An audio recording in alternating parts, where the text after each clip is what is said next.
네, 안녕하십니까. 예, 쿠시먼 웨이크필드의 김원상입니다. 네, 오늘 여기 참석하게 되었는데 아마 저도 여기 참석하신 분들 명함을 보니까 아는 업체가 없는데 아마 여기 있으신 분도 쿠시먼 웨이크필드를 아시는 분이 없으리라고 한 분 계시군요.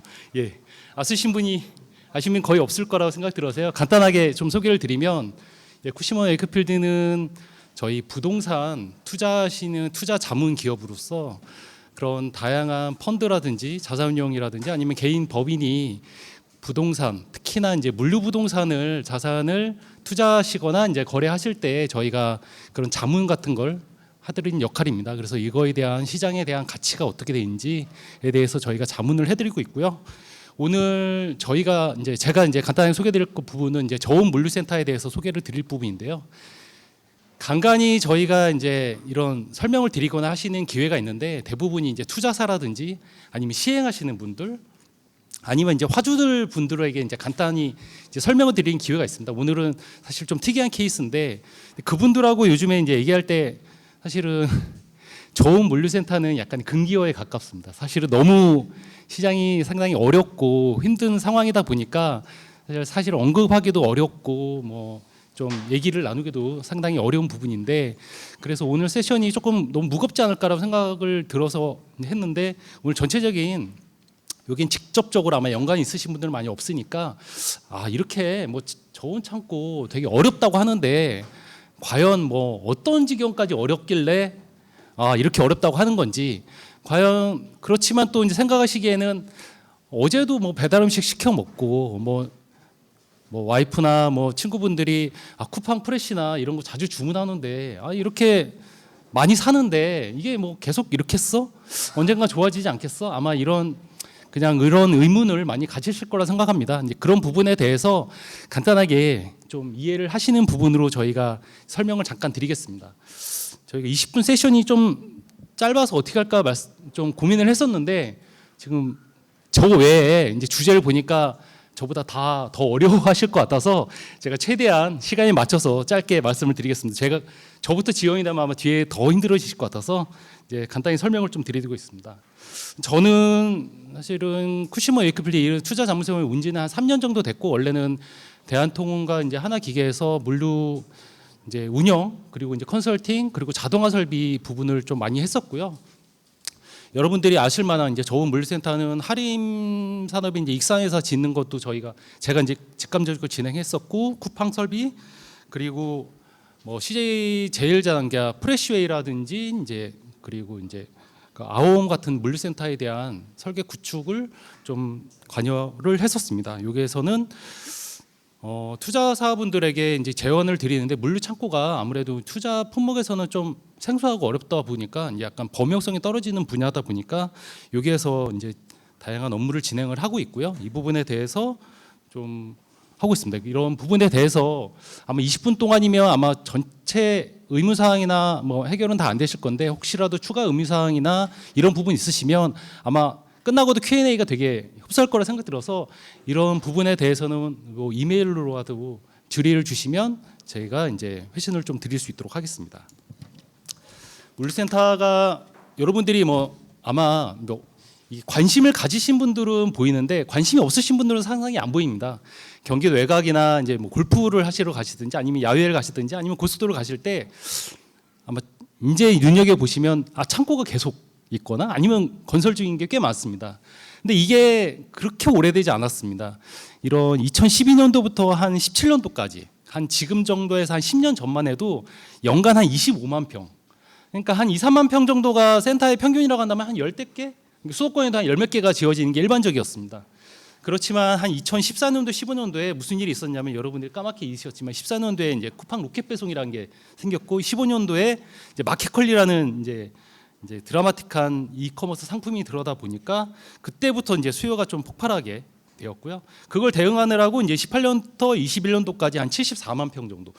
이때도 상당히 어렵다고 했습니다. 왜냐하면 25만 평에서 74만 평이면 3배가 늘었으니까 이거 창고 너무 비었다 이렇게 어려울 지금 있었는데 그렇지만 이들은 매년 10몇 프로씩 20%씩 이상 성장하다 보니까 이때는 어떤 일이 있었냐면 짓기도 전에 선임차 계약을 하는 이런 강력한 드라이브를 걸면서 상당히 그 많이 바람이 불었고요. 그 바람이 불어서 이때 이제 과거에는 어떤 일이 있었냐면 창고 짓고 있는데 내가 임차하고 싶어요 이렇게 했는데도 이거 죄송합니다. 쿠팡이 선임차에서 들어오실 수 없어요. 이러다 보니까 한 번 더 바람이 불어서 2022년도에는 100만 평 이상의 공급이 되었고요. 보시겠지만 2023년도에는 178만 평이라는 드라마틱하게 많은 양이 공급이 되었습니다. 이거는 코로나 시전에 뭐 자금이 많이 풀린 것도 있고 저금리에 이 바람이 있고, 그리고 코로나 때 얼마나 저희가 배달 음식 많이 시켰습니까? 그러면서 택배 물동량이 이런 데도 한 20% 이상씩 성장을 했거든요. 근데 그 바람이 불어서 상당히 글로벌리, 저희 나라뿐만 아니라 글로벌리 많은 성장을 이루었고요. 그거는 오른쪽에 보시면 도쿄, 뭐 서울, 시드니 이런 걸 보시면 알겠지만 글로벌리도 많이 공급이 됐는데 사실은 저희 한국이 그거 못지않게 많은 공급이 있었습니다. 그럼에도 불구하고 이 저우는 더 심각하게 공급이 되었는데요. 상호는 15년부터 20년도 그러면 연 한 38만 평이 공급되었다고 한다면 그 이후에 한 20년부터 24년도 한 2배 정도 많이 늘었습니다. 2배 정도니까 뭐 그래도 되는데 저우는 오히려 한 연 한 5만 평 정도 공급되었던 게 23만 평, 한 5배 이상 늘었습니다. 그래서 저온이 훨씬 더 심각하게 공급이 많이 추가가 되었고요. 그런 여파로 인해서 상당히 많은 어려움이 있었습니다. 그래서 2020년까지 5년간 한 5배 정도의 많은 공급이 이루어졌고요.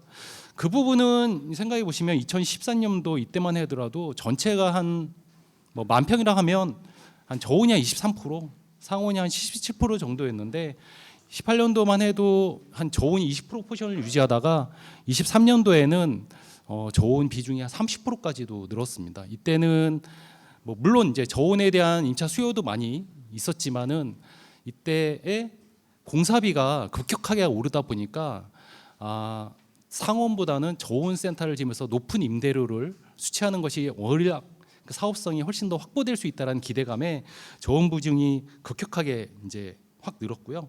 이런 공급 과잉이 지금 사업성이 어렵다, 뭐 지금 있는 것도 공실이 너무 지연되고 있다, 뭐 지금 공실률이 한 30%에서 40%, 저온만 치면 한 30% 이상대를 유지하고 있는데, 이런 어려움의 근본적인 원인은 있던 수요가 떨어진 것이 아니라 공급이 너무나도 많이 됐기 때문에, 그것도 상상을 초월하게 너무 많이 됐기 때문에 상당히 이런 어려움이 생겼다고 생각하시면 될 것 같습니다. 이런 부분은 이런 부분에서 또 그 다음에 그렇지만은 수요가 그래도 원활하게 받쳐주면은 그래도 이제 빨리 해소될 수 있는데요. 수요도 보시면 2021년도, 22년도 보시면 코로나 시즌을 전후해서 엄청난 물가 상승이 있었습니다. 요즘에 조금 더 안정되었지만은 물가가 5%, 6% 이상 성장을 했고요. 거기에 이제 음식료도 많은 물가가 오르다 보니까 공급은 엄청 많이 됐는데 물가가 많이 오르다 보니까 소비 심리가 위축되고, 소비 심리가 위축되다 보니까 수요도 그렇게 늘지 않는, 그리고 침체되어 있는 상황이었습니다. 그래서 사실 이런 부분 때문에 물류 부동산 시장이 상당히 많은 어려움을 겪게 되었고요. 그 부분이 좀 더 장기화되고 있는 주요 원인 중에 하나입니다. 근데 여기에선 좀 추가로 말씀을 드리면, 여러분들이 이런 이커머스에 여러분들이 쿠팡 로켓 배송이라든지 아니면 마켓컬리 주문을 하면 뭐 약간은 오해하시는 게 B2B랑 B2C랑은 조금 틀립니다. B2B라고 하시면 이제 매장으로 가거나 아니면 이제 카페로 가는 경우가 이제 어떻게 보면 저온도 있는데, 거기에서는 진짜 콜드 체인을 철저하게 유지해 줘야 됩니다. 제가 스타벅스랑 제가 몇 가지 이제 프랜차이즈 커피 업체에 이제 물류 센터를 컨설팅 하는데, 스타벅스 같은 경우는 밤이나 이 시간대에 무인 배송을 하게 됩니다. 근데 무인 배송을 하게 되면 그냥 아무나 보낼 수가 없어요. 그래서 물건을 하차하면 그걸 냉장고에 딱딱딱 넣어줘야 됩니다. 그래서 냉장고에 어느 위치에 어떤 칸에 넣은지에 대해서 배송 기사가 숙지가 돼 있어야 됩니다. 그래서 안에 넣어주는데, 그런 부분이 이제 그런 음식점이라든지 이런 데서 되게 민감한 게, 여러분들이 이제 자주 접하시는 게 뭐냐면 아이스크림 가게에서 아이스크림을 꺼냈는데 가끔 아이스크림이 이렇게 꾸부정하거나 이렇게 있는 경우가 있습니다. 아니면은 아이스크림이 이렇게 딱 붙어가지고 떨어지지 않는 경우가 있거든요. 그 경우가 어떠냐면 이게 상온에 일부 노출되거나 이렇게 돼 있으면 겉에 살짝 습기가 있어서 그게 다시 얼면은 이게 붙어버리거나, 아니면은 그 변형이 조금 일어나게 됩니다. 이런 부분에 대해서는 사실은 B2B의 리테일이나 음식품에서는 이 가치가 너무 많이 떨어진다고 생각을 하기 때문에 엄청나게 이제 드라이브를 걸고, 그래서 센터도 이제 당연히 콜드 체인에 이제 저온 센터에 하고 저온에 이제 차량도 엄청나게 관리를 많이 하는데요. 생각보다 B2C는 여러분 생각해 보시면 마켓컬리라든지 쿠팡의 프레시를 받으시는데 물건 직접 받으시는 경우가 있습니까? 항상 집 앞에 있습니다. 저온이지만 집 앞에 있어요. 그래서 상온은 어차피 그냥 필수 불가결이라고 생각하기 때문에 이게 보시면 CJD한 통원이 지금은 이제 하였지만 새벽 배송이라든지 마켓컬리라든지 이런 부분이 은근히 상온에서 그냥 처리되는 경우가 상당히 많이 있습니다. 그래서 저희도 마켓컬리나 이런 주문량이 늘었네, 매출이 늘었네 이러면은 이거 저온 센터를 하지 않을까 했는데 마켓컬리가 상온 센터를 얻어달라고 하고 그런 부분을 막 하게 됩니다. 그러다 보니까 B2C의 성장이 오히려 B2C 성장이 바로 그냥 저온 창고의 수요로 바로 이어지지는 않더라고요. 그래서 오히려 좀 이런 부분이 많은 어려움을 겪게 되었고요. 그런 부분이 좀 이런 저온 수요가 그러니까 온라인 판매라든지 쿠팡의 로켓프레시라든지 이런 부분이 성장함에도 불구하고 저온 물류센터의 공급 가행, 그러니까 공실이 장기화되는 주요 원인이 되었습니다. 그렇지만 이제 좀 더 긍정적인 얘기를 드리면 이런 많은 어려움을 겪고 있지만 저희가 이제 좀 더 고려해 보셔야 될 게 아까도 말씀드렸지만 공급 과잉에 의해서 지금 되게 어려운 상황이지 수요가 떨어진 건 아닙니다. 그래서 여러분들 보시면 연평균 한 100만 평 정도가 지금이 20년도부터 24년도까지 물류센터가 한 100만 평이 공급이 되었는데 그래도 수요는 그래서 흡수되는 건 한 73만 평 정도가 공급이 되었고요. 이게 한 25만 평 정도 남는 거지만 이거는 돌이켜 이제 반대로 말씀을 드리면 공급만 떨어지면은 빠르게 회복할 수 있다라는 징표이고요. 그리고 이런 저온의 수요도 충분히 물류의 수요도 충분히 남아 있다라고 생각하시면 될 것 같습니다. 지금의 이 어떻게 본다면 수요가 되게 중요하다고 말씀을 드리는 게 저온의 그러니까 물류의 수요만 살아 있다고 한다면 언젠간 가치가 오릅니다. 우스갯소리를 말씀드리면 제가 아는 분 중에 그렇게 소득이 많거나 그렇지 않으신데 강남에 아파트를 어디서 사시는 분이 있거든요. 그래서 형님이 이렇게 강남에 어떻게 아파트에 들어오셨습니까? 라고 물어보면 그분들이 거의 비슷하게 얘기하는 거였거든요. 그때 여기 미분양이었어 이런 경우 너무 많이 들으셨을 겁니다. 그러니까 단기적 공급 과잉이 이루어지면 항상 이런 일이 벌어졌습니다. 그분 이 미분양이라서 그냥 좀 빚없고 했어. 이거 어떻게 처리도 못하고 해서 너무 남아있길래 그냥 한 거야. 근데 너무 운이 좋지 뭐야. 지금 값이 3배, 4배 올랐어.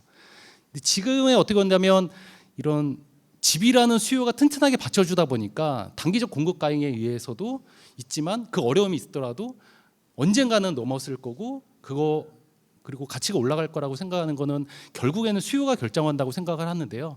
거기에 이제 물류센터의 수요도 상당 부분 튼튼하게 받쳐주고 있고요. 그게 25년도 올해 내년 내후년에 사실은 공급이 되게 한정적일 거라고 저희가 판단하고 있는데 그렇게 된다고 한다면 빠르게 회복할 수 있을 것이라 생각됩니다. 그래서 저희가 이제 일부 예측을 하고 있는데요. 저온에 대한 그 무점포 판매 지수를 통해 가지고 저희가 이제 일부의 수요를 좀 예측을 하고 있습니다. 그래서 하고 있는데 이 부분이 저희가 저온만을 수요를 예측했을 때 지금 이커머스의 음식료 그 판매 지수가 사실은 한 9% 10% 정도로 지금 내외로 돼 있고요. 작년이 한 9.7% 정도 올라와 있습니다.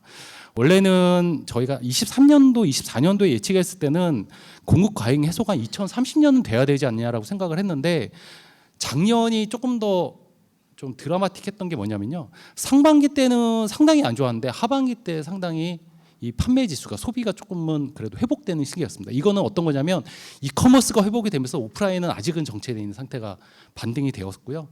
그런 부분을 반영했을 때 저희가 예측하기에는 2027년 말 28년도에는 이 저온도 과잉이 대부분 해소될 수 있을 것이라고 저희가 판단을 하고 있습니다.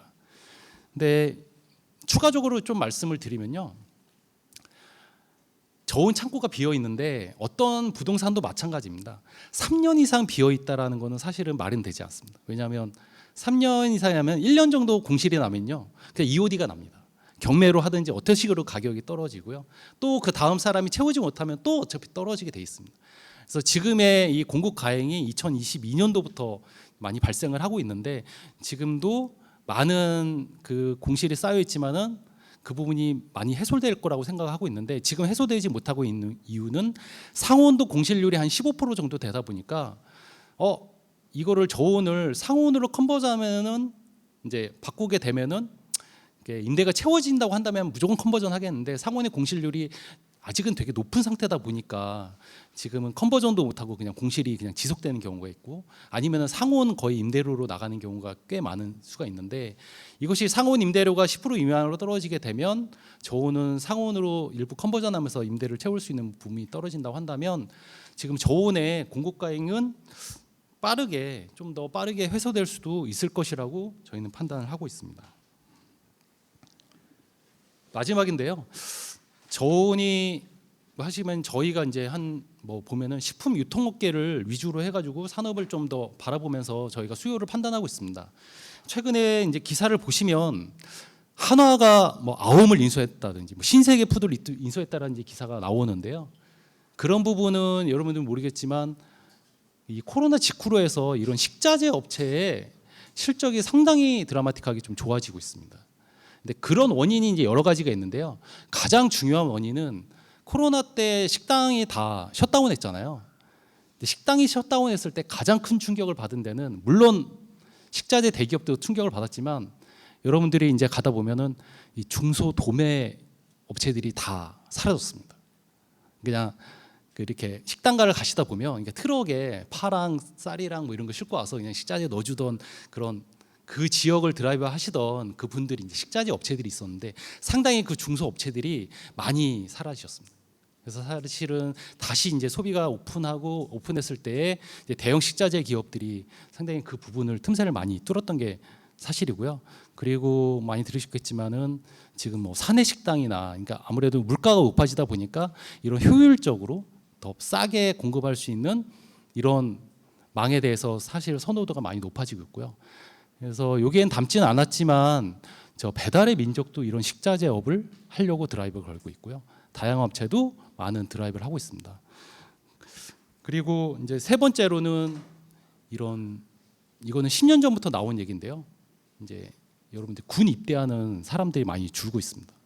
그래서 이 어떤 분들은 부수적인 이제 군 전력을 유지하다 보니까 근데 사단이라든지 이런 걸 유지하려면은 군 병력을 어느 정도 유지해야 되는데 굳이 해야 되는 게 사람이 이제 입대하는 숫자가 줄다 보니까 서서히 그런 취사라든지 이런 부분부터 민간화하는 게 사실은 많이 이제 진행이 되고 있고요. 그런 부분에 이제 매출이 상당히 이런 식자재 업체로 들어올 것이라고 판단을 하고 있고 그런 부분이 드라이브가 건다고 한다면 식품 업체도 상당히 이제 머지않아 돌아올 거 생각합니다. 여러분들 중에 이제 이런 센터가 이렇게 많이 공실이 나고 이렇게 어려운데 이게 회복이 되겠어라고 의구심을 가시는 분들한테 제가 가장 이제 획기적으로 이렇게 말씀드리는 게 뭐냐면 여러분들이 생각할 때 앞으로 머지않아 앞으로의 이제 매장을 가서 사는 것보다 온라인으로 사는 게 더 많다고 생각하시고 한국의 경제 성장이 그 정도 유지한다고 생각하면 이 물류센터의 수요는 줄 수가 없습니다. 구조적으로 줄 수가 없습니다. 그렇기 때문에 이 부분에 대한 수요는 확실하게 우상할 것이라고 저희가 판단을 하고 있고요. 수요가 우상한다고 한다면 이 창고에 대한 저온을 포함해서 창고의 수요는 타이밍 싸움일 뿐입니다. 과연 이거가 언제 투자의 붐이 올 거냐, 단기간에 올 거냐, 아니면 장기 올 거냐. 그래서 한마디로 말씀드리면 중장기는 전망이 확실하고요. 단기적으로는 약간 불확실한 상태. 요게 지금의 어떤 저온 물류센터의 시장 상황이라고 생각하시면 될 것 같습니다. 딱 30분에 맞춰서 20분 진행하였습니다. 감사합니다.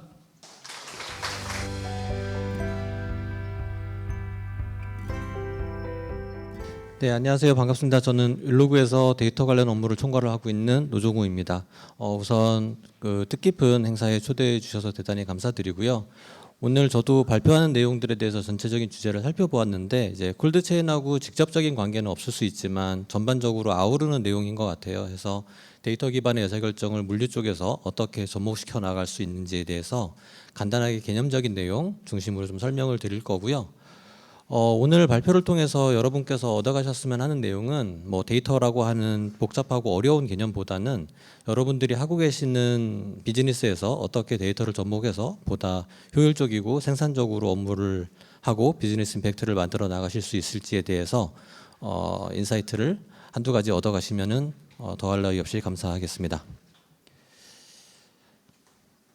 네, 진행하겠습니다. 오늘 발표할 내용은 콜드체인 산업의 데이터 기반 의사결정 혁신 경험에서 과학으로인데요. 먼저 이런 말씀을 좀 드리고 싶어요. 해서 이제 대부분의 산업, 제가 또 기존에 있었던 산업도 마찬가지지만 사람이 하는 일이다 보니까 경험과 직관에 많이 머물러 있는 경우들이 많이 있었습니다. 그래서 이 부분을 어떻게 하면은 좀 벗어나고 조금 더 건설적인 방향으로 나아갈 수 있을까? 저희 회사에서도 많은 고민을 하고 있고요. 세계적인 석학이시죠. 고 피터 드러커께서 말씀하신 명언 중에 하나인데 측정할 수 없으면 관리할 수 없다라는 이야기가 있습니다. 그런데 이제 제가 재직 중인 윌로그에서는 이렇게 좀 해석을 하고 있어요. 그래서 측정할 수 없으면 개선할 수 없다. 저희 기업이 하고 있는 업무와도 많이 맞닿아 있는데 다음 장으로 넘어가기 전에 간단하게 저희 기업에 대해서 소개를 좀 드리자면 저희는 바이오 콜드체인 분야에서 생물학적 제재라든가 의약품, 백신 등의 엔드투엔드 서플라이체인 가시성을 시작으로 비즈니스를 시작을 했고요. 이후 최근에는 물류창고라든가 국제운송같이 로지스틱스 분야에서 물류 가시성을 확보하기 위해서 AI나 머신러닝 데이터를 기반으로 비즈니스를 이어가고 있는 물류 IT 스타트업입니다. 네, 변화의 필요성에 대해서 말씀을 드리겠습니다.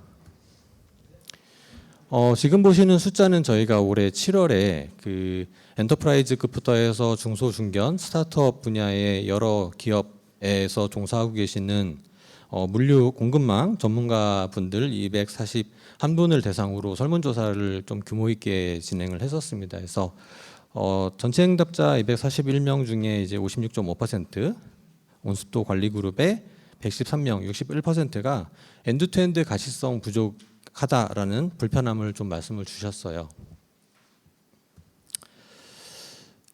그래서 이제 그분들의 답변을 좀 들어보니까 대부분의 응답자분들은 이제 향후 1, 2년에는 앞에서 이제 겪었던 물류 가시성, 불확실성에 대한 문제를 해결하기 위해서 관련된 제품이나 솔루션, 기술 등에 대한 도입 의지가 굉장히 높다. 현재 진행 중이고 단기간 내에 예산을 확보해서 물류 가시성을 확보할 것이다라고 답변을 주셨습니다. 그래서 약 91%가 해당 답변을 주신 걸로 보아도 각 기업에서는 데이터를 기반으로 가시성을 확보해 나가기 위해서 부단히 노력하고 계시다는 것을 직간접적으로 파악할 수가 있었습니다.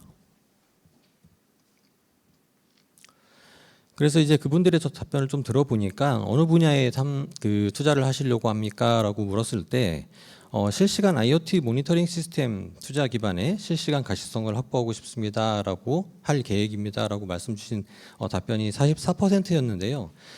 중복 선택 가능한 질문이었어요. 해서 나머지 답변들도 제가 그 왼쪽 상단에 기재를 해놓았는데요. 차례대로 살펴본다라고 하면은 앞서 답변드렸던 44% 외에 뭐 파트너와 데이터 공유나 협력 강화, 데이터 표준화 통합, AI나 머신러닝 기반의 예측 분석 등 데이터에 관련된 투자를 굉장히 선호하고 준비하고 계신 것으로 나타났습니다.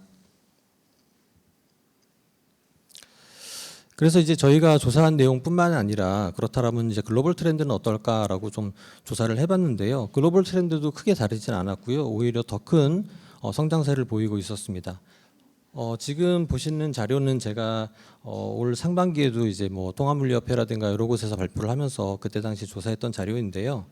공급망의 복잡성 증가라든가 실시간 분석 수요 확대, AI나 IoT, 빅데이터 기술의 통합 등의 이유로 공급망 빅데이터 분석 시장이 2024년 약 62억 달러에서 2031년 약 225억 달러, 즉 하나로 따지면 한 30조가 좀 넘는 금액인 것 같은데 폭발적으로 성장하는 것을 확인할 수 있었습니다. 즉 변화는 이미 시작되었고 이제는 함께할 시점이라고 저는 말씀드리고 싶은데요. 뒤에서 이제 조금 더 구체적인 내용과 함께 실사례 등을 들어보면서 대응 방안을 함께 고민해 보도록 하겠습니다.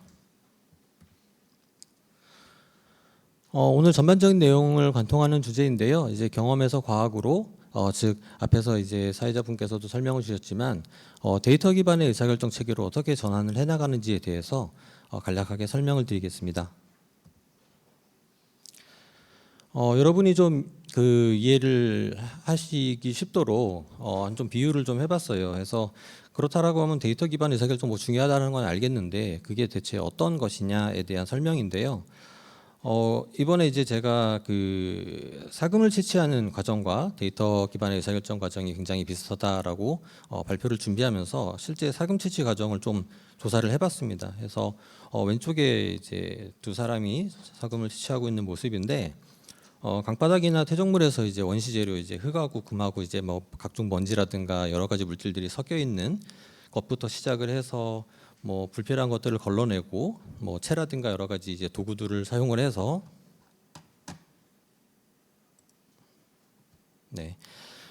조금 더 효율적으로 한 단계 더 분리를 하고 그 다음에 이제 그 작업자분들이 그 동안에 가지고 있었던 경험이나 직감이나 노하우 등을 활용을 해서 이제 정확한 지점을 선별적으로 탐사를 하고 마지막에 이제 그물을 찾아내는 그런 과정인데요. 데이터 기반의 의사결정도 이와 크게 다르지가 않습니다.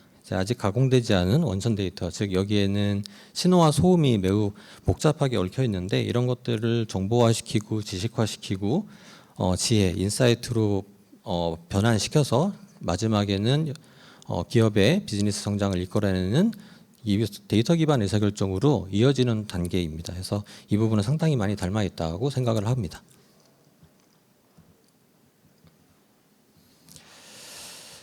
네, 근데 이제 이런 데이터 기반 의사결정이 사실 모든 기업들이 다 잘하고 수월하게 하면 좋을 텐데요.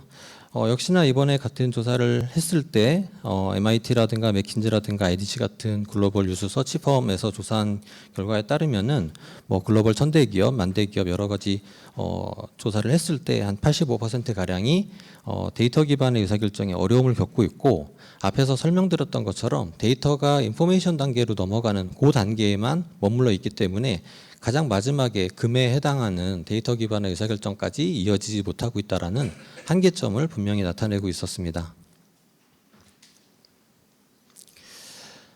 그래서 이제 데이터 기반의 의사결정의 일반적인 이제 프로세스를 제가 좀 요약을 해봤는데요.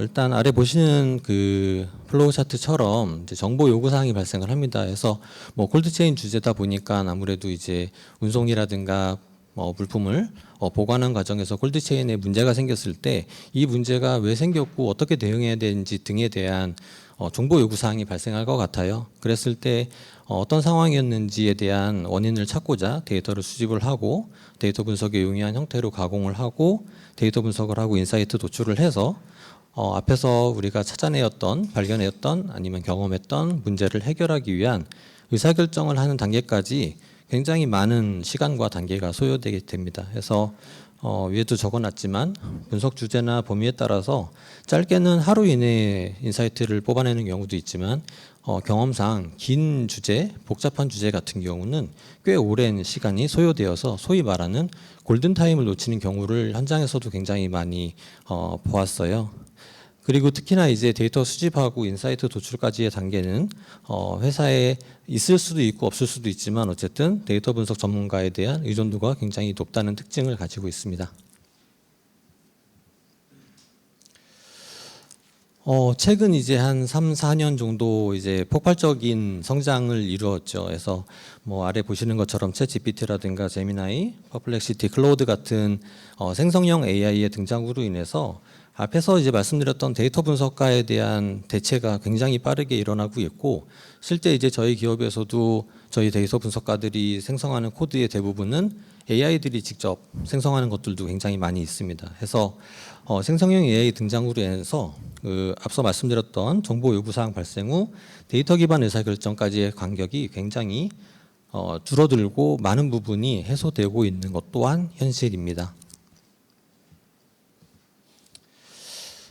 하지만 이제 마찬가지로 저희도 이제 AI를 업무라든가 비즈니스에 많이 활용을 하고 있지만 이마저도 또 한 가지 문제에 봉착을 했어요. 어떤 것이냐면은 생성형 AI는 객관적인 사실 기반의 답변에 뛰어나지만 여기 계신 여러분들이 종사하고 계시는 물류 현장의 복잡하고 전문적인 의사결정에는 명확한 한계가 있었습니다. 그래서 아래 보이는 그 첨부 이미지는 제가 좀 이 내용을 좀 드라마틱하게 표현하기 위해서 굉장히 단순한 질문을 던지긴 했고, 뭐 실제로 이런 질문을 던지지는 않겠지만요. 말씀드리고 싶었던 것들은 이제 객관적인 사실 기반의 뻔한 답변이 많이 나온다라는 거예요. 그래서 저도 이제 데이터와 관련된 일을 하고 있지만 실제 저희 고객사 현장에 나가서 여러 상황을 좀 보았을 때 고객사마다 SOP가 다 다르고 처한 상황이 다르고 일하는 방식도 다르고 해서 보편적이고 범용적인 답변으로 해소할 수 없는 문제들이 굉장히 많이 있었습니다.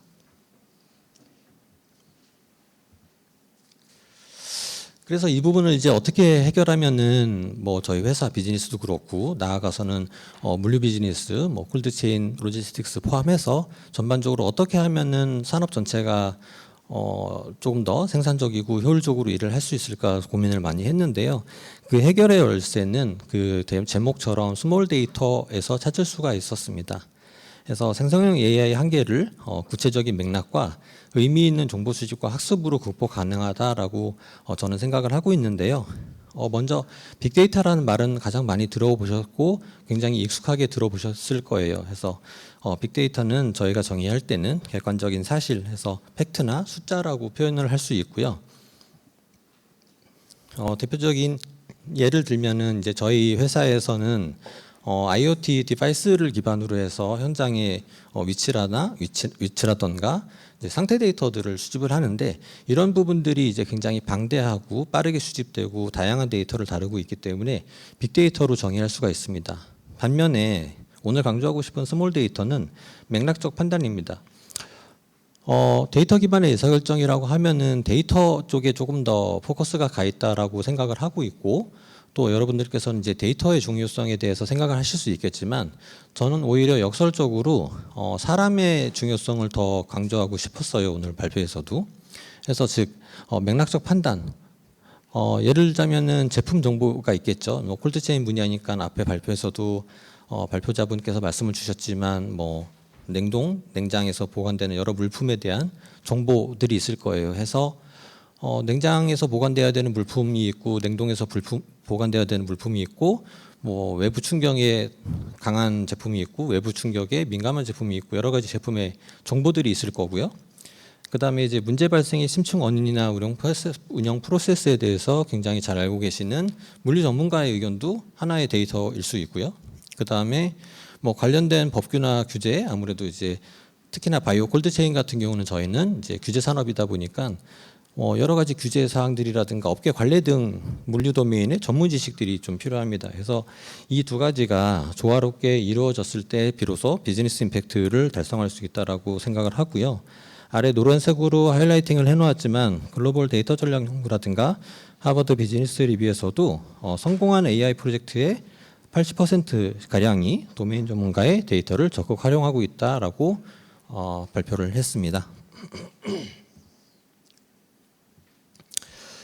그래서 이제 앞에서 잠깐 언급했던 범용적인 생성형 AI를 도메인 특화 AI로 진화시켜야 된다고 말씀을 드리고 싶어요. 그래서 앞에 말씀드렸던 예시처럼 범용 생성형 AI는 추상적이고 실행 불가능한 답변을 주로 우리에게 제공하는 반면에 앞에서 바로 앞장에서 설명드렸던 빅데이터와 스몰 데이터가 조화롭게 융합이 되었을 때 비로소 물류 현장에서 실제로 필요로 하는 실행 가능한 인사이트를 내놓을 수 있는 도메인 특화 AI로 발전할 수 있다고 생각을 합니다.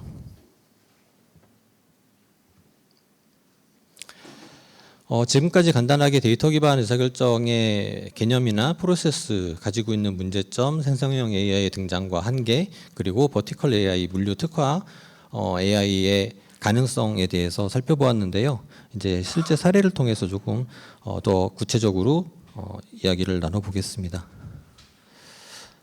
다시 이제 처음에 저희가 실행했던 설문결과 조사로 돌아가 보겠습니다. 해서 데이터 기반 의사결정에 실증된 효과입니다. 해서 실제 이제 응답을 했을 때 여러 그 페인 포인트를 가지고 계셨던 이제 응답자도 계셨지만 그 중에서도 이제 루트 코즈 분석이라고 해서 이제 심층적인 원인 분석을 실제 수행을 해서 비즈니스 혁신을 만들어 가시는 답변자분도 계시긴 했었어요. 그래서 그분들을 대상으로 다시 한번 좀 조사를 했을 때 데이터 분석, 즉 데이터를 기반으로 해서 시행한 개선 조치가 문제 재발 방지에 도움이 되었다고 답변 주신 비율이 83%로 매우 높게 나타났습니다.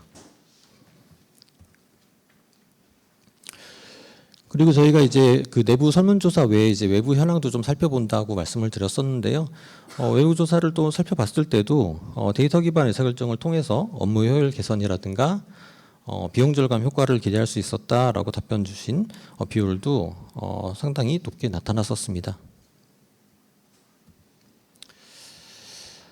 저희 그 고객사 사례를 조금 마스킹해서 하나 들고 와 봤는데요. 저희가 이제 고객사 그 사례이기 때문에 구체적인 수치를 언급할 수는 없겠지만요. 저희가 이제 자사 콜드체인 도메인 사례를 통해서 살펴보았을 때 이제 뭐 층구역 세부 위치별 온습도 현황이라든가 층구역 세부 위치별 온습도 이상 탐지 모델을 통해서 콜드체인 되고 있는 물품이 어떻게 잘 보관되고 있는지 환경이라든가 그 환경의 변화 등을 살펴볼 수가 있었고요. 그 다음에 왼쪽 하단에 있는 계절 요인 분석을 통해서 어떤 계절의 외부 온도나 습도의 영향을 받는지에 대해서 심층적으로 분석을 해서 뭐 HVAC 같은 그런 공조 시설과의 연계를 통해서 콜드체인을 조금 더 강화하는 그런 형태로 개선을 할 수 있었고요.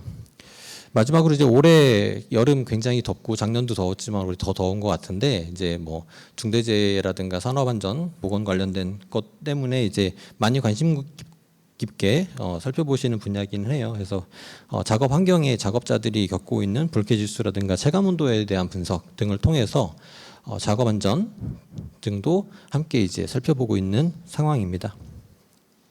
그래서 문제 대응 같은 경우는 이제 사후 대응에서 사전 예측으로 많이 이제 바꾸셨고요. 분석 시간도 앞에서 말씀드렸던 것처럼 기존에는 주나 월 단위로 한참 지난 뒤에 이제 인사이트를 파악하실 수 있었던 반면에 지금은 이제 저희가 제공하는 이런 서비스를 통해서 실시간이나 일 단위로 인사이트를 얻어가실 수 있고 의사결정의 근거도 오늘 발표의 맥락처럼 경험과 직관에서 데이터 기반으로 점차 변화하고 계신 것이 현재 저희 고객사의 사례입니다. 네, 마지막으로 결론 및 제언인데요. 이제 데이터 기반 의사결정, 즉 직관에서 이제 과학으로 어떻게 넘어가는지에 대해서 세 가지를 말씀드릴 거예요. 그래서 첫 번째는 이제 데이터 리터러시라고 하는데 데이터 리터러시는 쉽게 풀이하면은 데이터로 읽고 이해하고 해석하고 활용하고 의사결정하는 역량을 종합하는 단어라고 이해해 주시면 좋을 것 같아요. 그래서 여러분들이 이제 각 기업에서 기존의 사람의 영역에서 이제 데이터를 조금 더 보완해서 비즈니스 임팩트를 만들어 나가신다고 했을 때 이런 데이터 리터러시를 확보해 나가신다라고 하면은 그 길이 조금 더 쉽고 빠르게 변화할 수 있을 거라고 생각을 하고 있고요. 또 하나는 이제 뭐 여러분들이 더 전문가시겠지만 물류 도메인의 특성은 아무래도 오프라인 비즈니스다 보니까 사무실에서 근무하시는 물류 화주사 내부 관리자분도 계시고요. 물류 화주사의 현장 관리자라든가 배송기사 같은 외부 업무 환경에서 일하시는 분도 당연히 계시고 특히나 이제 물류창고 같이 고정된 업무 환경에서 업무하시는 분들도 계시다고 생각됩니다. 해서 이런 각 환경에 맞추어서 데이터가 사용자가 찾는 것이 아니라 각 상황에 맞는 데이터가 사용자에게 직접 제공되는 그런 형태로 구현하는 것들을 고려하셨으면 좋겠고요. 조금 복잡한 표이긴 한데 간단하게만 설명드리고 마무리를 하겠습니다. 한 문장으로 요약하면은 처음부터 크게 시작하지 마시고 작게 시작해서 키워 나가시는 것이 데이터 관련된 성공을 만들어내신 데 가장 효과적이고 비용 낭비가 없는 과정인 것 같아요. 그래서 사람의 의사결정 개입이나 판단이 필요하지 않지만 이제 자주 일어나는 것들은 AI나 머신러닝을 통해서 자동화시켜 보는 것만으로도 굉장히 큰 효과를 누릴 수 있을 거라고 믿고 있고요. 나아가서는 사람의 개입이 굉장히 중요하고 그다음에 이제 뭔가 리스크를 줄여야 되는 중요한 의사결정 같은 경우는 점진적으로 도입을 하시는 것을 추천드립니다. 네, 이제 사인데이터로 실제 업무를 자동화하고 이제 실행력하는 것이 이제 기업의 핵심 경쟁력이라고 말씀드리고 싶어요. 그래서 AI 기술이 굉장히 대중화되고 앞으로 더 대중화가 될 텐데 단순한 분석이나 이제 시각화는 차별화 요소는 아닌 것 같고요. 실제 이제 여러분들이 하고 있는 일에 얼마나 잘 접목시켜서 비즈니스 임팩트를 만들어내느냐가 더 중요하다고 생각을 하고요. 범용 AI 앞서 말씀드렸던 것처럼 범용 AI랑 도메인 전문 지식이 결합한다면은 여러분들이 종사하고 계시는 산업 특화 AI를 구축을 해서 굉장히 큰 비즈니스 임팩트를 만들어내실 수 있다고 믿고 있습니다. 저희가 이제 앞에서 제가 설문조사 결과에 대해서 몇 번 언급을 드렸는데요. 저희가 올해 초에 진행했던 그 공급망 혁신 인사이트 리포트입니다. 그래서 이 QR 코드는 아마 책자에도 있을 것으로 생각이 되는데 이 내용을 한 번 더 보시면은 제가 오늘 발표드렸던 내용 외에 조금 더 자세한 내용 얻어가실 수 있을 거라고 생각을 하고요. 저희 기업 홈페이지 통해서 이제 관련된 문의를 주시면은 이후 질문에 답변 드리는 형태로 진행을 하겠습니다. 네, 오늘 발표는 이것으로 마치고요. 다시 한번 칸 창간 10주년 진심으로 축하드립니다. 감사합니다.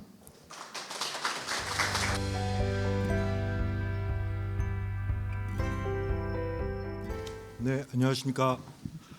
아르네코리아에서 영업 및 신사업 개발을 담당하고 있는 황준하라고 합니다. 먼저 오늘 자리 참석해 주셔서 감사드리고요. 칸 창간 10주년 축하드립니다. 그러면 오늘의 저희 주제인 친환경 및 고효율 콜드체인 토탈 솔루션에 대해서 발표를 드리도록 하겠습니다. 먼저 목차로는 저희 아르네코리아는 2008년도에 국내 최초로 아인계 사이클이 적용된 CO2 솔루션을 도입하여서 지속적으로 우리나라의 친환경 냉매 솔루션을 국내 최초라는 타이틀과 함께 지속적으로 공급을 하고 있습니다. 저희가 아르네코리아가 어떻게 우리 한국에서 친환경 솔루션이 도입되기 전부터 냉매 규제에 대응하는 솔루션을 시작을 하고 거기에 맞추어서 고효율 솔루션까지 제공할 수 있는 방안이 어떤 거 있는지 시작을 해가지고 마켓 트렌드 그리고 규제를 활용한 고효율 솔루션 그리고 케이스 스타디로서 한국과 유럽 케이스를 같이 업데이트하여서 우리 콜드체인 업계에서 규제와 함께 어떻게 솔루션을 발전할 수 있는 방안을 찾도록 하겠습니다. 먼저 저희 아르네 그룹은 모기업은 아르네 SPA로 되어 있고요. 그다음에 이탈리아에 위치하고 있습니다. 상업용 냉장 냉동 설비로서 전문 업체 60년의 업대를 이루고 있고 현재 5대양 6대주에서 보시는 것처럼 22개국의 제조 법인을 바탕으로 각 권역별, 나라별로서 각 지역에 맞는 최적의 솔루션을 개발 및 제조, 공급 그리고 유지 보수까지 관리하는 토탈 솔루션 상업용 냉장 냉동 전문 기업입니다. 아르네코리아는 1999년도에 삼성전자와 아르네그룹의 합작으로 설립이 되어서 현재 광주광역시에 2개의 공장과 7개의 직영 서비스 센터를 운영하고 있습니다. 이를 바탕으로 설계, 제조, 공급, 유통, 서비스, 유지관리까지 다운타임 최소화 컨셉으로 고객 만족과 신선식품 보호를 위한 토탈 솔루션을 제공하고 있습니다. 회사 연역에서 보시는 바와 같이 저희 회사는 상업용 냉장 냉동 솔루션을 제공하면서 국가 서비스 대상 3년 연속 수상 그리고 2008년부터 지속된 친환경 고효율 솔루션의 공로를 인정받아서 24년도에 대한민국 산업대상 포원을 받았습니다. 이와 같은 케이스는 저희 아르네코리아는 제품 개발만 하는 것이 아니고 지속적인 경영 성과와 솔루션 공급을 통해서 모든 고객분들이 만족할 수 있는 솔루션을 제공할 수 있다고 말씀드리겠습니다. 자, 그러면은 현재 저희가 냉매 변화 트렌드 뭐 로우 GWP, 친환경 규제, 각 솔로 어플리케이션별 냉매 규제가 왜 도입이 되고 있고 우리나라가 어떠한 나라들의 컨셉을 따라가면서 어떻게 대응해야 되는지에 대해서 말씀드리겠습니다. 지금 뭐 많은 보셨겠지만은 몬트리올 의정서를 시작으로 해서 키갈리 개정서를 통해서 냉매 규제는 가속화되고 있습니다. 보시는 바와 같이 일본과 유럽은 냉매 규제를 아주 강력하게 리드하고 있습니다. 이 테이블에서 보시는 바와 같이 냉동기, 쇼케이스, 플러그인 타입, 리모트 타입을 보시게 되면 2020년도부터 부분 제한이 시작되고 있고 2032년에는 강력 제한이라는 문구를 보실 수가 있습니다. 여기서 가장 중요한 것은 각 어플리케이션별 GWP 냉매에 대한 규제와 시점입니다. 이것을 우리나라도 2030년부터 상업용 냉장 시스템 같은 경우에는 150 이하의 냉매가 적용될 수 있도록 하는 안을 제공하고 있고요. 저희 나라도 일본과 유럽과에서 시행하고 있는 솔루션 냉매 규제가 시행이 된다고 보실 수가 있습니다. 그런데 우리나라와 일본과 유럽, 미국이 다른 점은 딱 한 가지가 있습니다. 2020년부터 F가스 레귤레이션, 일본의 고압가스, 일본의 안전법이나 이런 걸로 진행이 되면서 냉매 규제와 동시에 보조금이 진행이 되고 있습니다.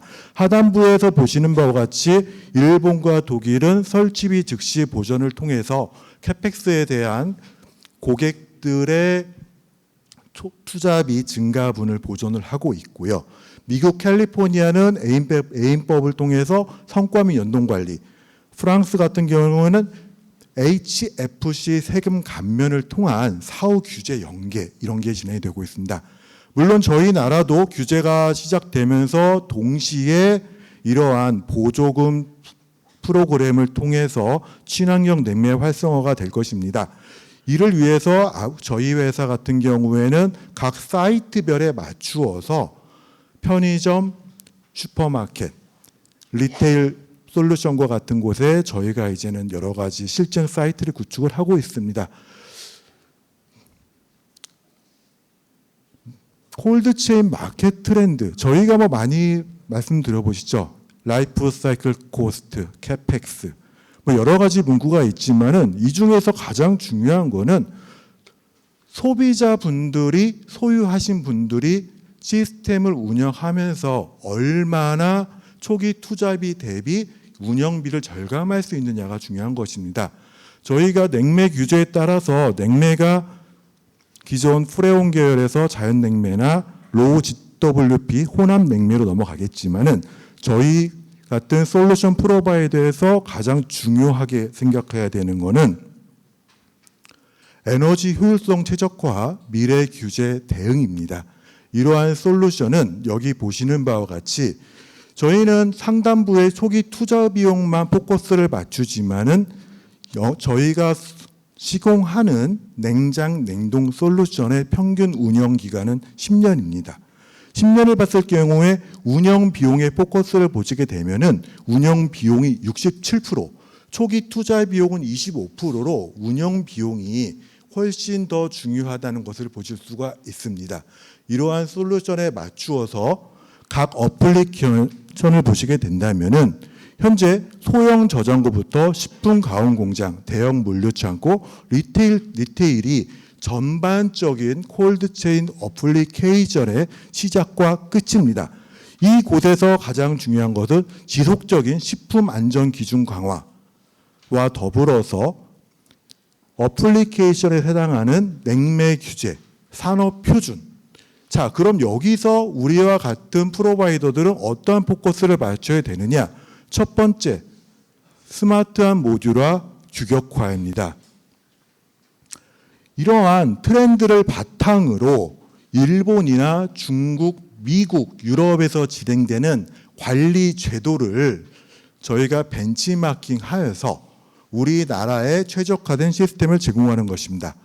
그러면은 저희가 지금까지 여러 업계에 계신 분들이 의견을 주셨지만은 저희의 최종 목적지는 무엇이냐? 지구 환경 보호, 고효율 에너지 솔루션 구축, 이러한 것을 봤을 경우에 현재 저희가 최종 목적지는 자연 냉매로 승계하게 됩니다. 기존부터 사용되어 온 암모니아, CO2 다시 예전으로 컴백을 해야 되는데, 컴백을 할 때 기본 전제 조건은 얼마나 고효율의 제품을 각 어플리케이션에 맞게 제공 및 설계할 수 있느냐입니다. 그래서 저희 아르네코리아는 인버터 테크놀로지가 적용된 초임계 사이클, 이젝터가 적용된 사이클, 패럴 시스템이 적용된 사이클, 여러 종류의 어플리케이션을 다양한 용량대로 제작을 하고 있습니다. 그러한 증빙 사례가 현재 아르네 그룹이 전 세계적으로 미국, 유럽, 아프리카, 중동, 오세아니아에 설치된 전체의 시스템, 사이트 현황을 보실 수가 있습니다. 아르네 그룹은 전 세계적으로 현재 2,500개 이상의 CO2 시스템이 적용된 사이트를 설계, 시공, 운영하고 있습니다. 아르네 코리아는 2008년도 홈플러스 부천 여월점을 시작으로 국내 최초 리테일 CO2 시스템 냉장 시스템 도입, 2009년 국내 최초 DC 인버터 기술이 적용된 편의점형 CO2 인버터 시스템 제작, 2024년 국내 최초 냉장, 냉동 시스템이 적용된 CO2 초임계 사이클 전체 매장을 이렇게 설계를 했습니다. 이러한 어플리케이션을 바탕으로 아태평양에서 진행되고 있는 각종 솔루션에서 저희가 진행한 리테일용 수소 충전소용 칠러와 같은 다양한 어플리케이션에 대해서 베스트 프랙티스 사이트를 공유하면서 우리나라 기술력을 홍보를 하고 있습니다. 이러한 배경에는 한국에서 개발, 제조, 서비스를 공급할 수 있는 저희 회사의 토탈 솔루션이 가능하기 때문입니다. 저희 회사 같은 경우에는 2023년부터 호주의 우러스나 콜스 같은 대형 유통 매장에 국내에서 설계 및 제작한 CO2용 쇼케이스를 납품을 하고 있습니다. 지금까지 연간 약 한 2,500대 정도의 CO2용 가스 쿨러가 선정이 되었고요. 그와 더불어서 저희는 수입산이 아닌 국내 자체 기술로 제작한 2스테이지 압축기용 240 CO2 초임계 인버터 냉동기, 그리고 5마력부터 350마력까지 다양한 용량대의 CO2 초임계 사이클이 적용된 CO2 냉동기를 제작 공급하고 있습니다. 보시는 바와 같이 현재 저희가 저희 랩에서 실증 테스트를 진행하고 있고, 올해 하반기에 곧 출시될 국내 최초 2마력, 4마력, 10마력급의 BLDC 인버터 2스테이지 CDU를 소개해드리고 있습니다. 이 제품은 한 개의 냉동기로 냉장과 냉동을 동시에 운전할 수가 있고요. 자체 국내 제작되었기 때문에 다양한 어플리케이션을 적용하시면서 기술 제공 대응이 가능합니다. 그리고 소용량부터 대용량까지 총 4개 컨셉의 제품을 통해서 CO2 렉이 제한이 되고 있고, 이것은 또 국내에서 제작이 가능하고, 모든 시스템은 국내 고압가스 안전관리법의 기준에 통과할 수 있도록 제품이 제작되고 있습니다. 그럼 저희가 지금까지의 샘플 사이트를 통해서 제작한 리얼 사이트 케이스를 한번 업데이트 드리도록 하겠습니다. 녹색 매장으로 국내 최초 환경부 지정 녹색 매장이 적용된 BGF의 케이스입니다. 여기에 이 현장에는 국내 최초로 DC 인버터 기술이 적용된 초임계 사이클용 2마력급 CO2 CDU가 적용이 되었습니다. 친환경 솔루션은 CO2가 당연한 것이고요. 가장 중요한 거는 CO2에서 DC 인버터 기술과 최적의 스마트 매칭용 제어 로직을 적용해가지고 기존 404A 대비 냉장 16%, 냉동 25% 정도의 에너지 소비 절감이 가능하고 그와 더불어 최대 67%까지 CO2 배출량이 저감되는 것을 실증 사이트를 통해서 검수가 받았습니다. 그리고 두 번째 소개드릴 사이트는 저희가 2004년도에 오픈한 우리나라 최초 초임계 사이클이 적용된 백양사 농협 하나로마트 케이스입니다. 모든 제품에는 인버터 기술을 적용하였고 패럴 시스템을 적용해서 시스템의 안정성을 확보하였습니다. 그리고 도어형 쇼케이스로 전기료 절감 및 식품 안정성을 향상을 해서 현재 우리나라에서 운영되고 있는 친환경 안전 규제, 식품 안전 규제에 모두 충족하는 솔루션 케이스입니다. 사이클은 보신 바와 같이 한 개의 냉동기 안에 냉장용과 냉동용 압축기, 제어부가 같이 연결되어 있고요. 35마력급 열량을 갖고 있고 법정 냉동톤 19.5RT로 무규제 대상으로서 사이트가 구축이 된 것입니다. 현재 기존 404A 대비 연간 에너지 절감률은 36%, CO2 발생률은 57%가 저감이 되는 것을 실제 사이트에 구축이 되고 있고요. 모든 제품 사양에서는 국내 규정에 맞고 각 나라별 우리나라의 지속적인 외기 온도 상승에도 안정적인 시스템이 구축이 될 수 있도록 스마트 모듈화된 패키지가 적용되어 있습니다. 제가 보여드리는 이 시트들은 CO2 렉 디자인, 가스 쿨러 셀렉션, 유닛 쿨러 셀렉션, 그리고 저희 아르네 코리아만이 갖고 있는 방금 말씀드린 렉, 가스 쿨러, 유닛 쿨러와 같은 에바포레이터가 용량이 선정이 되면은 저희가 그 데이터를 저희 프로그램에 넣게 되면은 자동적으로 보시는 바와 같이 각 현장에 맞추어서 냉동기별, 유닛 쿨러별 배관 및 피팅류, 배관 사이즈가 자동으로 계산이 되는 프로그램이 운영되고 있습니다. 이를 통해서 각 현장에 맞는 스마트하고 체계화된 솔루션 공급이 가능하고 이를 바탕으로 저희 회사 같은 경우에는 자재부터 설치 가이드까지 공급할 수가 있습니다. 자, 그러면은 백양사 농협 하나로마트 케이스에서 보시는 바와 같이 기존에 운영되었던 정속형 R404의 냉동기 대비 인버터 CO2 냉동기가 적용되었을 때에 어떠한 효과가 있느냐를 계산한 것입니다. 보시는 바와 같이 용량은 33마력, 35마력 거의 동등한 수준인데요. 예상 전기요금 같은 경우에는 연간 9,500만 원 정도가 세이브가 되고 있습니다. 그와 더불어 CO2 발생량도 연간 55.3톤이라는 용량이 제공되고 있습니다.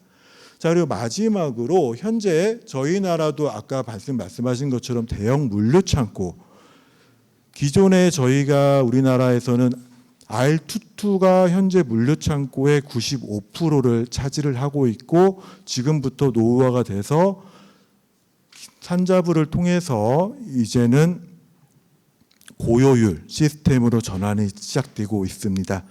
이러한 우리나라의 규제가 어떻게 했을 경우에 체계적으로 발전할 수 있느냐에 대해서 저희 아르네 그룹에서 시공한 유럽 케이스의 물류 창고를 간단하게 한번 업데이트 드리도록 하겠습니다.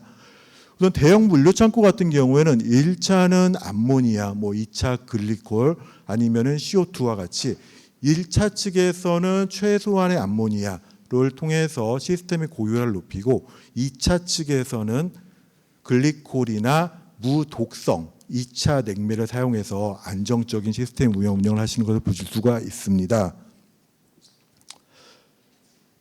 보시게 되면은 신설 동결부 부하가 분리가 돼서 2차 측은 글리콜이나 프라인 2차 루프, 동결 측은 암모니아나 CO2의 캐스케이드 방식으로 시스템의 안정성을 확보하면서 보존 식품의 독성에 대한 블럭 처리를 통한 안정성 확보, 그리고 추가로 고효율 시스템이 적용된 시스템이 안정적으로 이미 구현이 되고 있는 것을 보실 수가 있고요.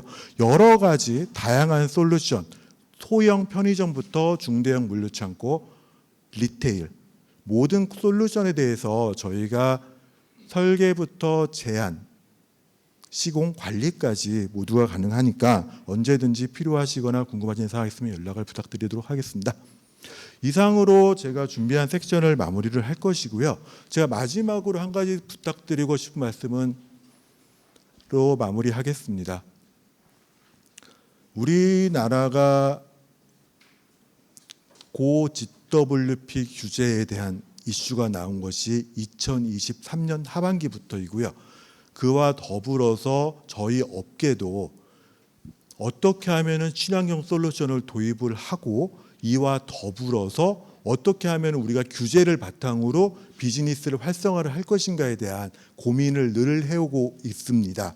그러한 반증의 효과가 매번 이러한 세미나를 진행할 때마다 관련 업계 분들이 참석을 하시고 케이스 스타디를 발표를 하시면서 우리나라 냉동 공조 산업 발전을 이룩하고 있습니다. 이러한 저희의 모든 활동이 단발성이 아니고 지속적인 투자와 관심을 가지고 하게 된다면은 저희 나라도 비록 일본과 유럽, 미국처럼 친환경에 대한 규제가 늦어졌지만은 이 속도를 저희는 충분히 따라갈 수 있다고 믿습니다.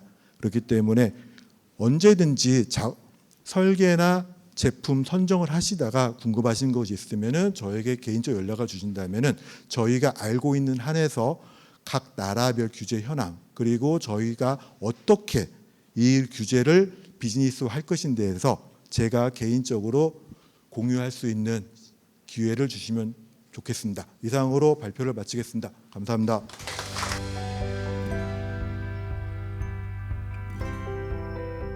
반갑습니다. 퓨처코리아의 김도진입니다. 우선 칸 창간 10주년 기념 컨퍼런스를 진심으로 축하드립니다. 칸이 창간될 때부터 퓨처는 칸과 이제 긴밀하게 계속 협력을 해왔기 때문에 더욱더 이 자리가 더 감회가 깊습니다. 더불어서 지금 늦은 시간까지 이 자리를 지켜주고 계시는 우리 참석자분들께 진심으로 감사드리겠습니다. 그럼 발표를 시작하겠습니다. 저는 퓨처 IQ 모드를 통한 시스템 효율 향상 솔루션이라는 주제로 발표를 맡은 퓨처코리아의 김도진입니다. 제가 발표드릴 내용은요, 간단하게 이제 저희 퓨처에 대한 소개를 좀 드리겠고요. 그리고 이 시스템 향상 솔루션을 위한 저희 퓨처의 기술인 IQ 모듈과 CMRC 모듈, 퍼포먼스 키트에 대해 설명을 드리고요. 이런 것들이 제가 이제 주된 오늘 소개해드리고자 하는 용량 제어의 필요성, 현대화된 시스템에서 용량 제어가 왜 필요한가, 여기에 대한 내용을 여러분께 설명을 드리고 실질적인 시스템 효율 향상에 대한 시뮬레이션과 저희 실질적인 적용 사례에 대해서 말씀을 드리도록 하겠습니다. 저희 퓨처 그룹에 대해서 설명을 드리면 퓨처는 1934년에 설비되었고요. 이미 90년 이상 된 아주 오래된 전통을 가진 기업입니다. 본사는 독일 슈투트가르 지역의 진델핑겐에 위치를 하고 있고요. 주요 생산품으로는 냉동, 공조, 히트펌프, 수송용 의용 분야를 위한 왕복동, 스크롤 압축기, 컨덴싱 유닛, 열교환기, 그리고 압력 용기 등을 생산을 하고 있습니다. 전 세계에서 왕복동 압축기, 스크류 압축기, 그리고 스크롤 압축기 세 가지 압축기 기술을 독자적으로 개발하고 생산해서 공급하는 회사는 저희 퓨처가 세계에서 유일합니다. 매출액은 2024년 기준으로 약 11억 2천만 유로, 하나로 약 2조 8천억 원 정도 되고요. R&D에 약 6,700만 유로, 하나로는 약 1,100억 원 정도를 투자를 하고 있습니다. 직원 수는 약 4,500명이고요. 전 세계 41개국 지역에 75개 지역에 저희 영업 및 판매 사무소가 다 위치해 있어서 거의 전 세계에 걸쳐 저희 퓨처가 존재하고 있습니다. 그 밖에 이제 퓨처 자회사가 있는데요. 이 자회사는 여러 자회사가 있는데 이건 자료를 통해서 한번 확인을 해보시도록 부탁드리겠습니다. 한국에는 퓨처 코리아와 그린포인트 코리아가 두 회사가 같이 존재를 하고 있는데요.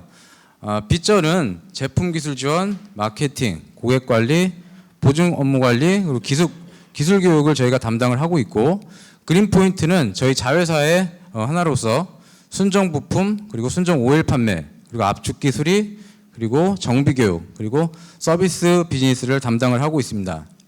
저희 퓨처 코리아와 그린포인트 코리아는 안양과 그리고 부산 지사 두 곳에서 공동으로 저희가 사업을 전개하고 있고요.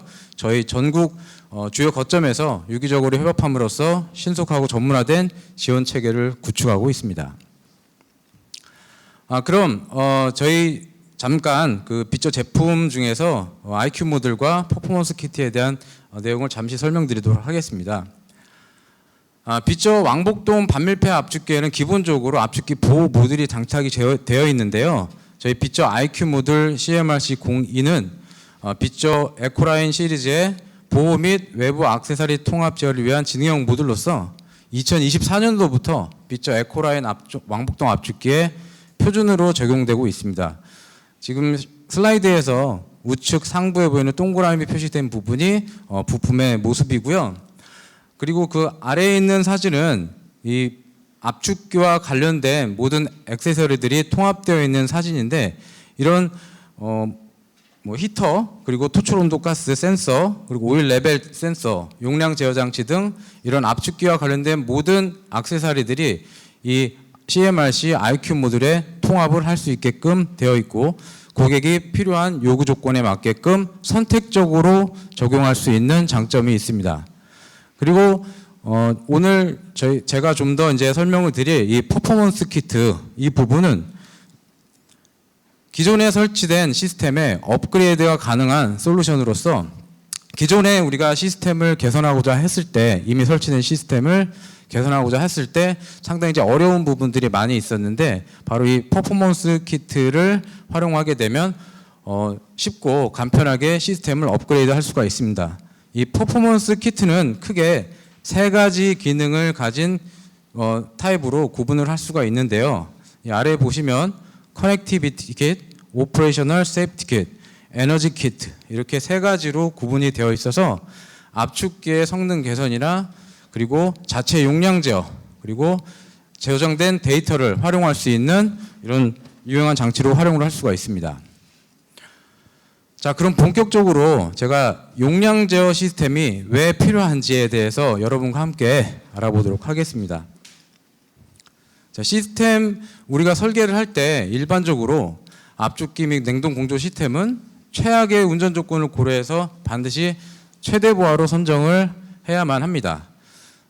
좌측에서 보시듯이 1년 4계절이 있는 우리나라는 봄, 여름, 가을, 겨울에 따라서 외기 온도 조건이 변할 수밖에 없고요. 이 외기 온도 변화에 따라서 응축 온도는 항상 변화가 되고, 거기에 따른 능력 변화가 상당히 심합니다. 또한 실내 부하, 주간, 야간 여러 가지 외부적인 환경에 의해서 이런 부하 조건이 상당히 변하게 됩니다. 하지만 우리가 대부분의 시스템은 최대 부하를 기준으로 한 시스템 설계와 온오프 방법으로 제어를 하고 있는 것이 실정입니다. 따라서 저부하 조건 및 낮은 외기 온도 조건에서 압축기 용량 제어와 같은 시스템 제어가 필수입니다. 한 가지 예를 들어보도록 하겠습니다. 냉동냉장 시스템의 전력 사용에 따른 CO2 발생량에 대해서 한번 조사를 해봤는데요. 국내 연면적 약 1000제곱미터 규모의 슈퍼마켓 기준을 가지고 한번 조사를 해보았습니다. 보시듯이 매장 내 기기별 전력 소모 비율을 보시면 냉동 시스템에서 50% 이상을 소모를 하고 있습니다. 그 중에서도 냉동 시스템 구성 부품 중 압축기의 전력 소모가 차지하는 비율이 70%입니다. 이를 연간 CO2 발생량으로 환산을 하게 되면 78톤에 이릅니다. 이 연간 78톤에 이르는 이산화탄소 발생을 이 압축기가 담당을 하고 있습니다.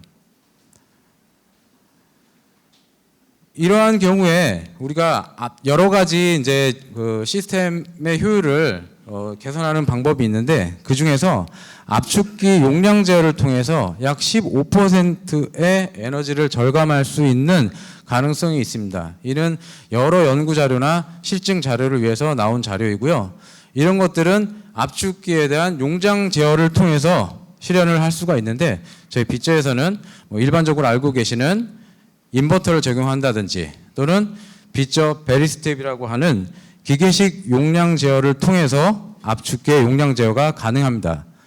이렇게 에너지를 15% 정도 절감을 하게 되면 연간 약 11.8톤 가량의 CO2를 절감할 수가 있고요. 이 CO2 절감량은 중형차 세대분의 연간 주행거리 약 2만 킬로의 CO2 배출량을 감소할 수 있는 효과가 있습니다. 용량 제어는 기본적으로 증발 온도의 제어를 통해서 우리가 실현할 수가 있습니다.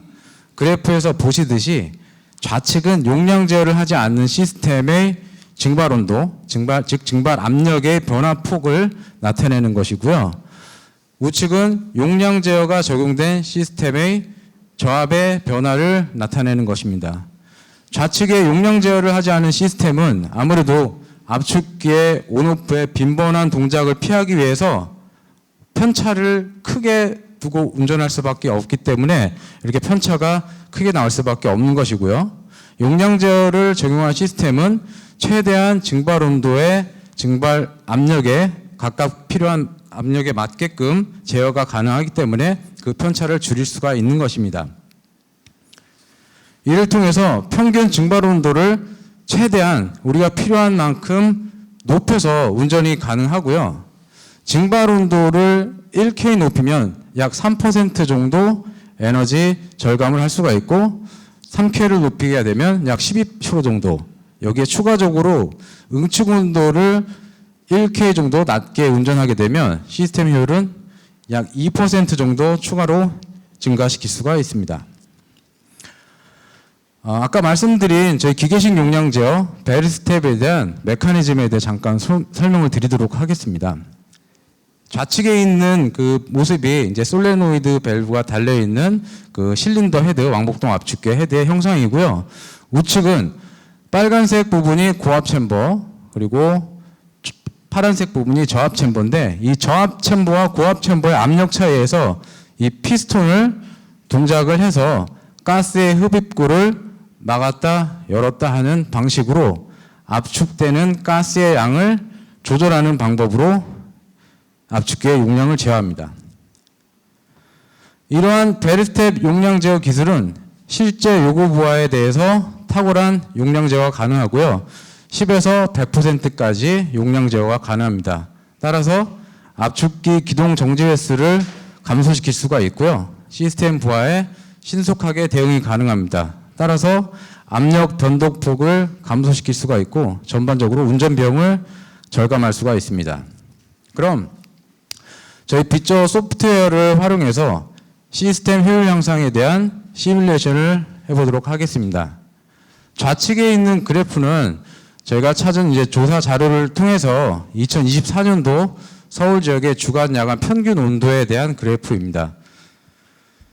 지금 보시듯이 뭐 지금 최고 기온은 약 35도 정도밖에 되지는 않는 걸로 나오지만 뭐 이게 통계상의 이 데이터이기 때문에 약간의 실질적으로 오류가 있을 수도 있겠습니다. 뭐 금년 같은 경우에는 이거보다 훨씬 더 체감하는데 더 높은 온도였죠. 자, 보시듯이 실질적으로 우리가 외기 온도를 35도로 갖다가 기준으로 했을 때 응축 온도는 국내식 기준으로 50도의 응축 온도로 설계를 합니다. 거기에 따라서 뭐 증발 온도는 냉장이나 냉동은 각각 구분해서 설계를 하게 되죠. 그런데 우리가 연간 평균 기온을 한번 살펴보면 통계 자료에 따라서 35도 이상에 유지돼서 시간은 18시간 정도밖에 되지 않습니다. 반면에 외기 온도가 20도 이하인 시간은 약 4,300시간으로 전체 1년 약 8,000시간을 기준했을 때 50% 이상이 되고요. 15도 이하인 경우는 연간 3,600시간으로 무려 41%입니다. 그럼에도 불구하고 우리는 항상 최대 부하인 최대 외기 온도 조건으로 갖다가 시스템을 설계할 수밖에 없죠. 자, 그럼 실질적인 예를 한번 들어보도록 하겠습니다. 최고 온도 조건인 그 최대 부하 조건을 가지고서 시스템 설계를 하고요. 제가 지금 시뮬레이션한 조건은 여름철에 가장 높은 외기 조건으로서 응축 온도는 50도, 그리고 증발 온도는 마이너스 10도, 여기 이제 냉매는 R454C로 아까 뭐 전에 발표자분들께서도 말씀을 언급하신 GW가 낮은 냉매 적용을 했고요. 저희 압축기 모델 4NE14Y 모델을 선정을 했습니다. 이때 냉각 능력은 25.2kW고요. 보시는 바와 같이 다른 데이터들은 이렇습니다. 하지만 우리가 이제 이 냉동기가 겨울철에 이제 낮은 외기 온도 조건에서 운영되는 시간이 상당히 많다라고 제가 설명을 드렸고요. 이런 외기 조건이 되면 응축 온도는 낮아질 수밖에 없습니다. 그럼 낮은 상황을 시뮬레이션해서 응축 온도가 30도로 낮아진 경우에는 동일한 압축기에서 냉동 능력이 38kW로 높아지게 되고요. 이는 우리가 설계했던 여름철 부하 기준으로 했을 25kW보다 무려 50% 이상이 더 높은 냉동 능력을 낼 수밖에 없습니다. 하지만 실질적으로 응축 온도가 낮아진다 하더라도 우리가 설계한 압축기, 팽창변, 그리고 유니트 쿨러는 그대로입니다. 변함이 없죠. 실질적으로 이 증발 온도가 마이너스 10도가 유지될 수가 없고 그 대신에 응축 온도가 낮아지기 때문에 당연히 증발 온도도 동반해서 하강할 수밖에 없습니다. 그래서 심지어 우리가 설계했던 마이너스 10도 조건이 아니라 증발 온도는 더 낮은 마이너스 13도로 운전될 수밖에 없고요. 이런 더 높은 압력차가 생기기 때문에 불필요한 에너지 낭비가 될 수밖에 없습니다.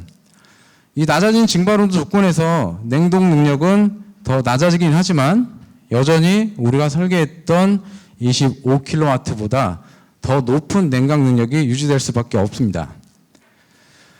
따라서 마이너스 10도를 유지하기 위해서는 용량 제어가 없이는 절대로 이 목표로 했던 우리가 설계했던 증발 온도 값을 유지할 수가 없습니다. 그래서 이 경우에 저희 빗저 퍼포먼스 키트의 에너지 키트를 활용하면 이 용량 제어 장치를 적용을 해서 용량 제어를 66%로 유지를 해요 시스템을 운전을 하게 되면 우리가 처음으로 설계했던 25kW의 냉각 능력을 유지할 수가 있습니다. 이게 두 가지 경우를 한번 비교를 해보면 이 용량 제어 장치를 사용해서 시스템의 운전 상태를 개선했을 때 소모 전력은 약 28% 정도 절감을 할 수가 있고요. COP는 5.7% 정도 향상시킬 수가 있습니다. 이 IQ 모드를 활용하게 되면 이러한 모든 그 운전 데이터들을 육안으로 확인할 수가 있고요. 이런 데이터들을 모두 이 IQ 모델에서 저장이 가능해서 향후에 운전 데이터를 저희 빗저 디지털 네트워크에 연결을 할 수가 있습니다. 이런 빗저 디지털 네트워크에 연결하게 되면 원격으로 접속이 가능하고 실시간으로 진단이 가능하고요. 이런 데이터를 활용을 해서 시스템의 진단하고 향후 문제점이 발생했을 때 개선에도 활용을 할 수가 있습니다. 이건 실질적으로 저희가 이 에너지 키트를 활용해서 기존에 작동하고 있는 시스템에 업그레이드한 케이스가 되겠습니다. 저희가 실질적으로 운영되는 공랭식 CDU에 적용을 하였고요. 보시는 바와 같이 키트를 기존에 있는 시스템에 장착을 하였습니다. 불과 3시간 정도만의 작업 시간으로 완료가 됐고요. 모든 장치를 연결해서 이런 디지털화를 저희가 이룩할 수가 있었습니다.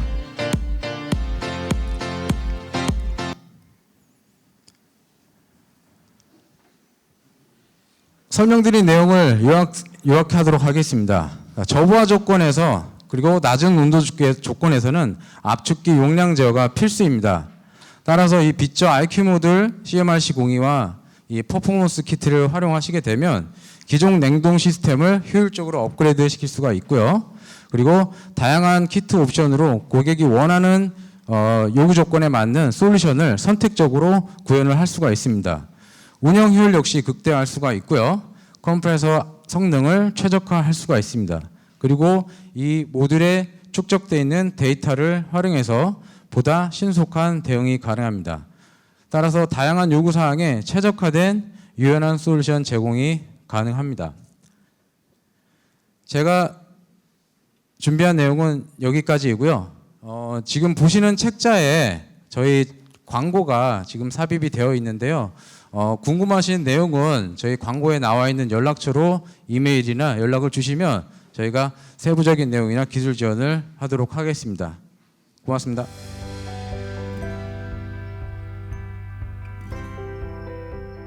네, 안녕하십니까. LG전자 이용주 책임 연구원입니다. 네, LG 콜드체인 솔루션 냉장 인버터 핫가스 제상 시스템 발표를 시작하겠습니다. LG전자에서 콜드체인을 하느냐라는 이제 궁금증을 가지고 계실 수도 있을 텐데요. 세탁기, 냉장고, 에어컨 이런 이제 훌륭한 제품들에 적용된 기술들을 바탕으로 신규 개발된 제품을 통해 시장 진입하고자 한다. 그렇게 보시면 되겠습니다. 네, 목차는 기술 개발 배경부터 핵심 기술, 개선 효과, 특허 및 인증 현황 이렇게 진행하도록 하겠습니다. 콜드체인의 저온 창고의 개념은 이제 다들 아시리라 생각하고 지금 요 세미나의 시간이 많이 지났기 때문에 그냥 바로 넘어가도록 하겠습니다. 네, 인버터 핫가스 제상 시스템의 개발 배경을 좀 살펴보면 24년 기준으로 한국의 저온 창고 시장 규모는 약 1조 5천억 원 정도로 추정하고 있습니다.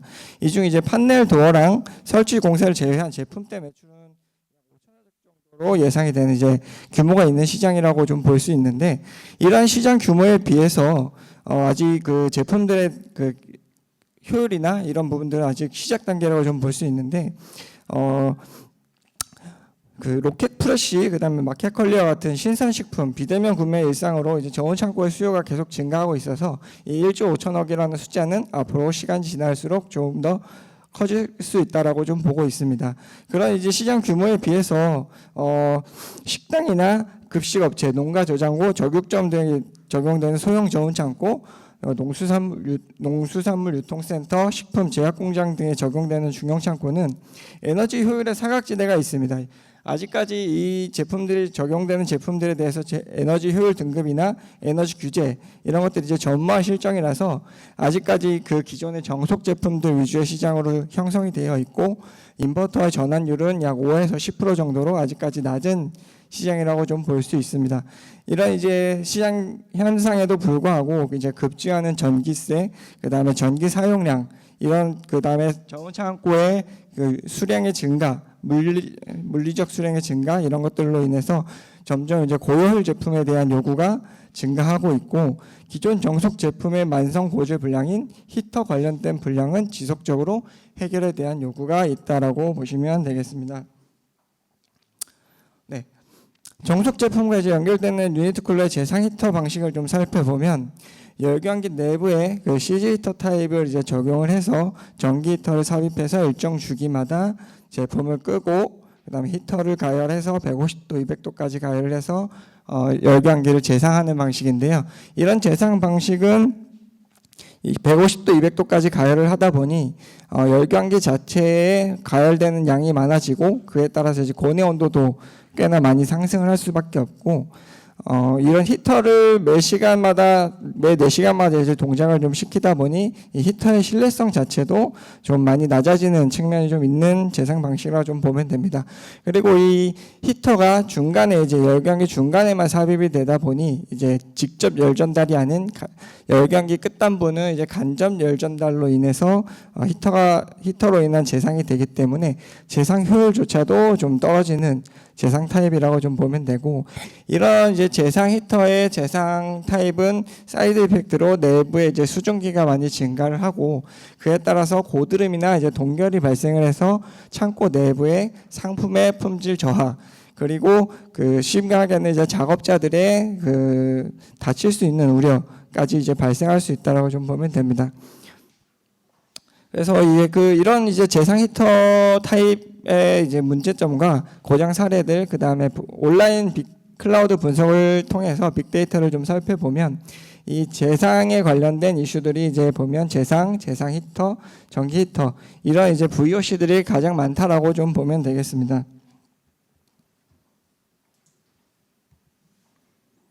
네, 이러한 문제점을 해결하기 위해서 자사는 자체 제작한 인버터 압축기와 이제 고효율 전용 플랫폼 개발을 통해서 이런 문제점을 해결하고자 했고, 이런 제품 내부의 사방변 절감 밸브를 통해서 고효율 재상을 시킬 수 있도록 시스템을 구현하였다, 이렇게 보시면 될 것 같습니다.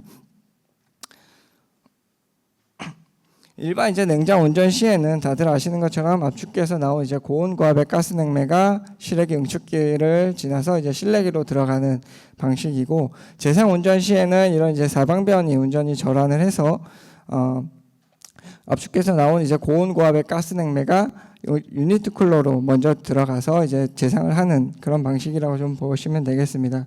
그래서 이 실외기 자체 제작한 이제 고효율 압축기와 사방변 밸브를 적용을 해서 고효율 재상 시스템을 구현을 했다, 이렇게 보시면 되고, 이 고효율 재상 시스템이라고 하는 것은 이 인버터 압축기에서 토출된 약 60도 정도 되는 가스의 냉매가 유니트 쿨러 열교환기 전체에 고르게 분배가 되면서 사각지대 없이 전 열교환기 전체 자체를 이제 재상을 해주기 때문에 고효율 재상 시스템이라고 말씀을 드렸습니다.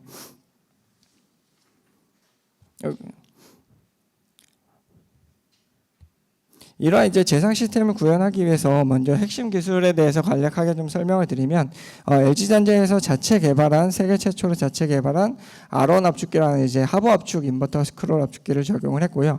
이 압축기는 기존의 이제 고효 압축 스크롤 압축기들은 상부 압축 시스템을 좀 사용을 했는데, 근본 이제 개발한 저희 제품은 R1 압축기라고 해서 하부 압축을 해서 이제 좀 더 고효율 제품을 이제 적용을 했다라고 보시면 되고, 이 압축기가 얼마나 이제 효율이 개선이 됐는지는 뒤에 한 번 더 설명을 좀 드리도록 하겠습니다. 그리고 이제 실외기 팬을 또 이제 고효율 팬을 적용을 했는데, 이 고효율 팬에는 그 생체 모방 기술을 적용을 해서 신규 팬보다 그 기존 팬 대비해서 좀 더 효율이 좋은 팬을 적용했다라고 보시면 되겠습니다.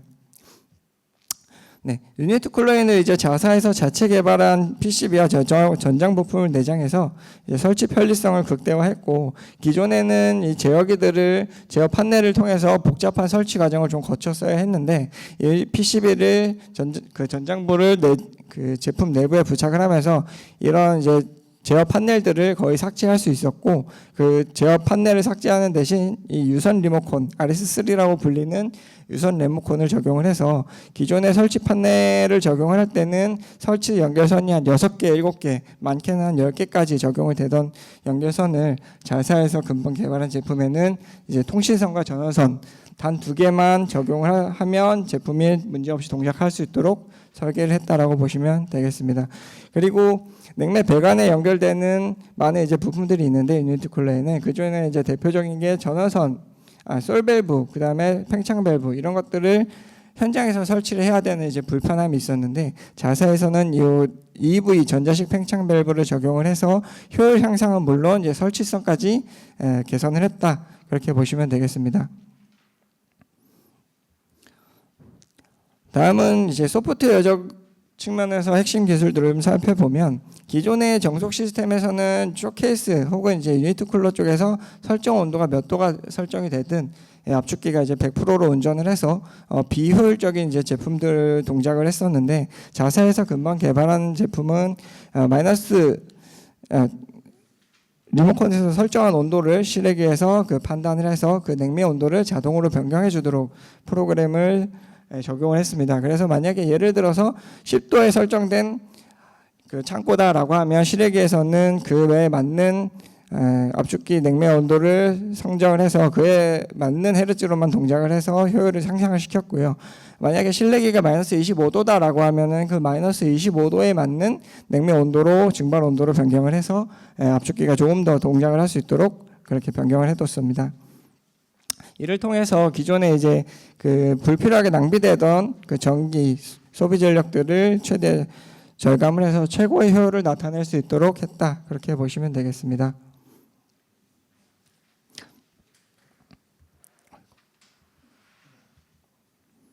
그다음에 이 RS3 리모컨에서 좀 더 설명을 드리면 기존의 그 컨트롤러들에서 적용이 됐었던 뭐 그 온도 설정이나 이런 것들은 당연히 이제 적용이 돼 있고요. 기본 기능을 포함해서 고내 온도 관리 기록, 그다음에 스케줄 관리 기록, 전력량 관리, 고장 알림 기능까지 구현을 해서 그 사용자와 설치하는 사람들의 편의성을 이제 극대화했다. 그렇게 보시면 되겠습니다. 또 이제 그 많은 사용자분들께서 그 LG전자 제품, 전자제품들을 사용을 하면 CNQ에 연동을 해서 사용을 하고 계실 텐데요. 저희 그 콜드체인 유니트 쿨러 제품도 요 CNQ에 연동을 시켜서 창고는 이제 고정된 위치에 있더라도 사용자가 어디에 있든 뭐 어디서든 언제든 이 싱크 앱을 통해서 창고의 운전 상태 를 확인을 할 수가 있고요. 그 창고의 운전 상태뿐만이 아니라 그 제어까지 가능하도록 구현을 해서 언제 어디서든 창고의 운전 상태와 그 운전 상태가 이상이 있으면은 바로 서비스 접수를 창고에까지 가지 않아도 서비스 접수나 뭐 이런 것들이 가능하고 거기서 온도 변화도 가능하도록 그렇게 기능을 구현을 해두었습니다. 예. 그래서 그런 기능들을 포함을 해서 이제 단품 성능이나 이런 것들을 좀 살펴보면 압축기 단품으로만 봐도 기존에 이제 그 타사 그 인버터 압축기 대비해서 6% 정도 이상 효율 상승을 시켰고 팬에서도 보면 기존 제품에 대비해서 소비 전력이 약 15% 이상 감소를 했다라고 이렇게 좀 확인을 했다라고 보시면 되겠습니다. 그래서 이러한 이제 고효율 부품과 이제 그 제어 방법들을 적용을 해서 실증을 좀 해봤는데 이런 실증과 이제 재상 성능을 검증해봤을 때 기존의 유니트 쿨러 같은 경우에는 4시간에 30분씩 불필요하게 이제 계속 재상이 들어갔었는데 이번에 자사 개발한 제품에서는 그 재상을 들어가는 시점을 판단을 해서 재상이 실제 착상이 발생을 했을 때만 재상이 들어가도록 적용을 했습니다. 그래서 뭐 겨울철에는 하루에 한 번 정도만 들어갈 수도 있고 아예 안 들어갈 수도 있고 여름철에는 아무래도 습기나 이런 부분들이 부하나 이런 것들이 좀 크기 때문에 착상량이 증가할 수 있어서 뭐 자동으로 판단했을 때 하루에 한 2번 정도 3번 많게는 3번 정도 동작할 수 있도록 그렇게 구현이 됐고 이 재상이 그렇게 해서 이제 평균 한 73% 정도 재상 주기가 개선을 해서 불필요하게 재상이 들어가지 않도록 해서 이 실제 밑에 온도를 보면 타사 제품들 같은 경우는 주기적으로 재상이 들어가기 때문에 고내 온도가 이렇게 한 번씩 크게 상승하는 거를 좀 볼 수 있는데 자사 제품 같은 경우는 재상이 하루에 한 번 적용이 되고 그 재상이 들어갔을 때도 온도가 비교적 작은 온도까지만 상승하는 것을 좀 확인을 할 수 있었습니다. 거기에 이제 재상 타입 자체도 히터를 적용한 게 아니라 사이클을 이제 구현을 했기 때문에 열감기에 재상의 사각지대 없이 고르게 재상이 되면서 재상 효율 자체도 상승을 했고 재상 속도도 이제 그 혁신적으로 좀 개선을 해서 재상 시간이 실제 한 33분에서 11분으로 이제 66% 정도 개선이 됐습니다. 이 11분이라고 하는 거는 이제 그 이론적으로 실험적으로 좀 증명을 했고 사실 이거보다 조금 더 빨라질 수도 있는 수준이라고 보시면 되겠습니다. 재상 쪽 외에 이제 전체 시스템을 놓고 비교를 했을 때 기존 정속 히터 재상 시스템에 비교해서 연간 한 39% 정도의 운전비가 이제 절감됐다라고 보시면 되는데 이게 이제 4마력 기준으로 놓고 봤을 때 연간 한 140만 원 정도의 운전비가 절감될 수 있다. 그렇게 보시면 되겠습니다.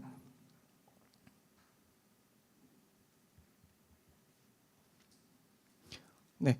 이거에 관련된 이제 특허나 수상 이력이고요. 잠시만.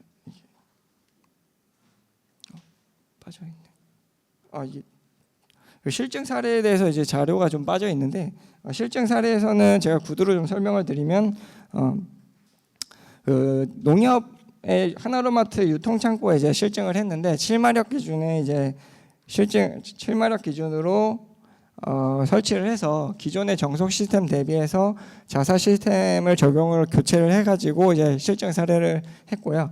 거기서 6월에서 9월 이제 하절기 여름 시즌에 이제 그 에너지 절감을 검증을 했는데 약 31% 정도 실제로 개선이 됐다라고 확인을 했습니다. 이게 그 여기에서는 39%라고 이제 절감이 이론적으로 이제 실험적으로 나온다라고 했는데 사실 여기서 보면 이제 6월에서 9월은 실험적으로 했을 때 한 평균 23% 정도 절감된다라고 하는데 실제 세트에서는 한 30% 정도까지 개선이 됐으므로 실제보다 한 8% 이상 더 개선이 됐다라고 해서 여기서는 이제 그 실증했을 때 이론보다는 조금 더 이제 낮아지는 운전비가 절감됐다라고 좀 보시면 될 것 같습니다. 네, 이상으로 이제 발표를 좀 마치도록 하겠습니다.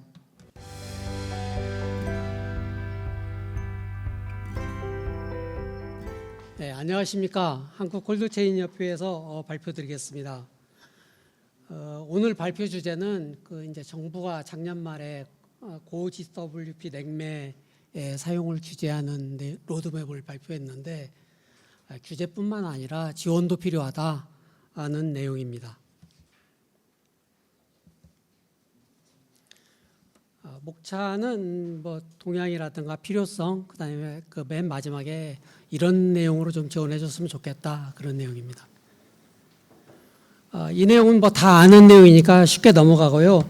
그 오른쪽에 그래프를 좀 설명을 드리면은 이제 정부에서 발표한 내용인데 2023년에 이제 정점을 찍었다가 이제 규제가 시작됐죠. 우리가 오존층 보호법을 2023년에 개정하면서 그러면서 점점 줄어들지 않겠느냐라고 예측을 한 거고 2035년까지 2천만 톤을 줄인다고 작년에 발표를 했으니까 그럼 여기가 한 3천만 톤 되니까 1,000만 톤까지 2035년도가 푹 떨어져야 되는 그래프를 만들어야 됩니다.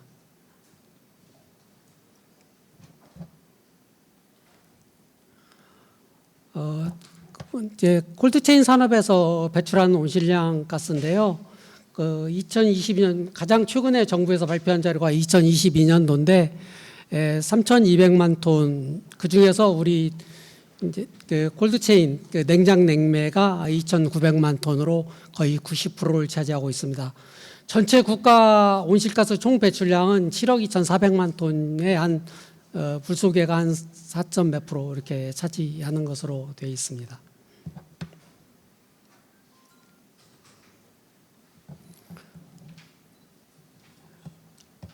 그다음에는 이제 그 앞에서 계속 나왔던 뭐 몬트리올 의정서라든가 교토 의정서 이런 것은 이제 어느 정도 선진국이 의무를 가지고 있는 내용인데 이 중에 하나 빠져 있는 게 정부의 그 2015년도죠.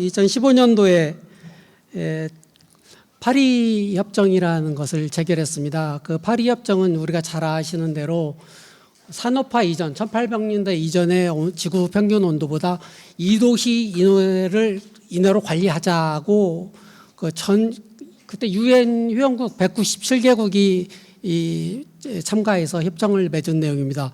근데 미국이 그다음 트럼프 행정부가 들어오면서 빠졌죠. 우리는 그거 안 해라고 하고 지금도 빠져 있는 상태입니다. 그다음에 또 들어왔다가 민주당 정권이 들어왔다가 다시 또 이번에 1월 달에 또 탈퇴했죠. 우리 그거 안 해라고 미국은 계속 어깃장을 놓고 있습니다.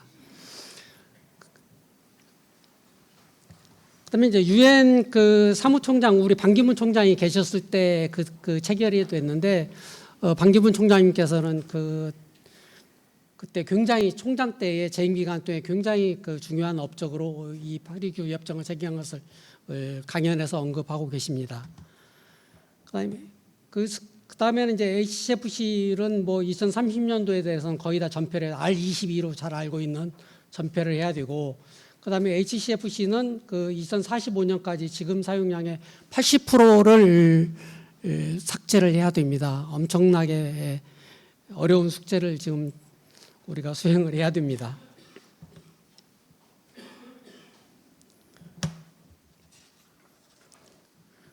그다음에는 이제 그 많이 사용하고 있는 그 냉매들인데요. 이렇게 GWP 지구 온난화 지수가 높은 냉매들을 많이 사용하고 있습니다.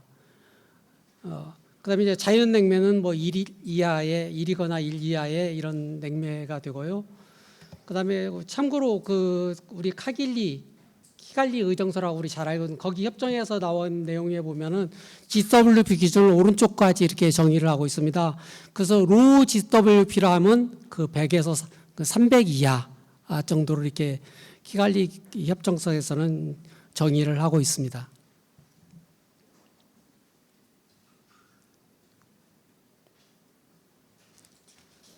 그다음에 이제 우리가 왜 그 냉매가 온실가스에 중요하냐면 우리는 직접 영향을 미칩니다. 그 뭐 전기, 수도, 가스 이런 데들은 이제 전기를 사용하면서 간접적으로 이제 지구 온난화에 영향을 미치는데 저희는 누출되면 직접 영향을 미치기 때문에 이것을 줄이는 게 굉장히 감축 효과가 큽니다.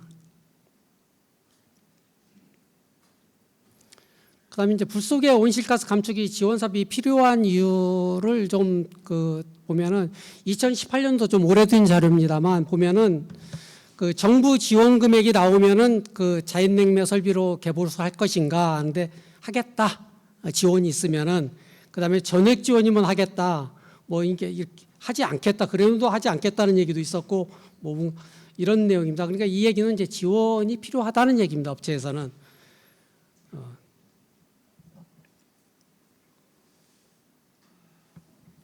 그다음에 이제 오늘 오전 이전 세션에서도 발표했는데 이 내용에 보면은 그 HFO 계열과 요즘 뭐 그 자연냉매도 취급하는 업체들이 상당히 늘었어요. 아마 많이 국민들이 알고 계시는 것 같습니다. 우리 업계에서도 이게 필요하다는 게.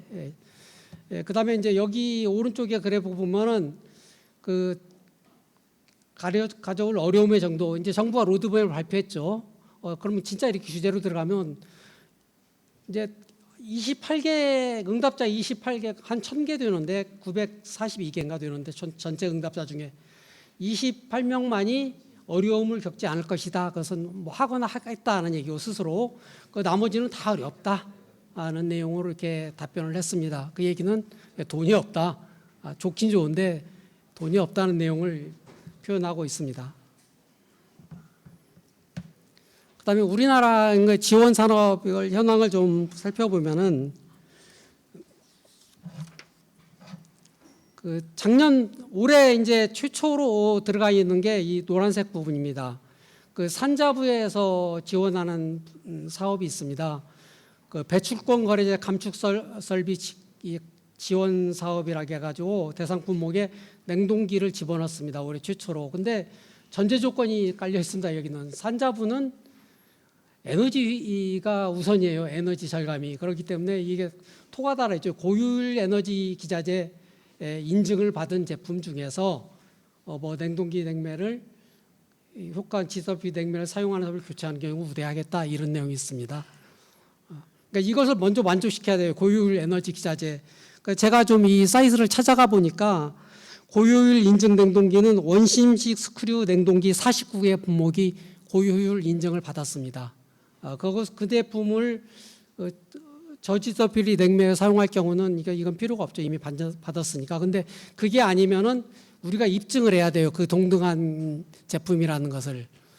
근데 그 다음에 또 하나는 이제 환경부에서 한 지원 사업인데 이 물질 전환이라는 그 항목을 집어넣어 가지고 지구 온난화 지수가 높은 물질을 사용하지 않기 위해 저지설비 사용 설비의 경우에는 지원하는 내용이 있습니다.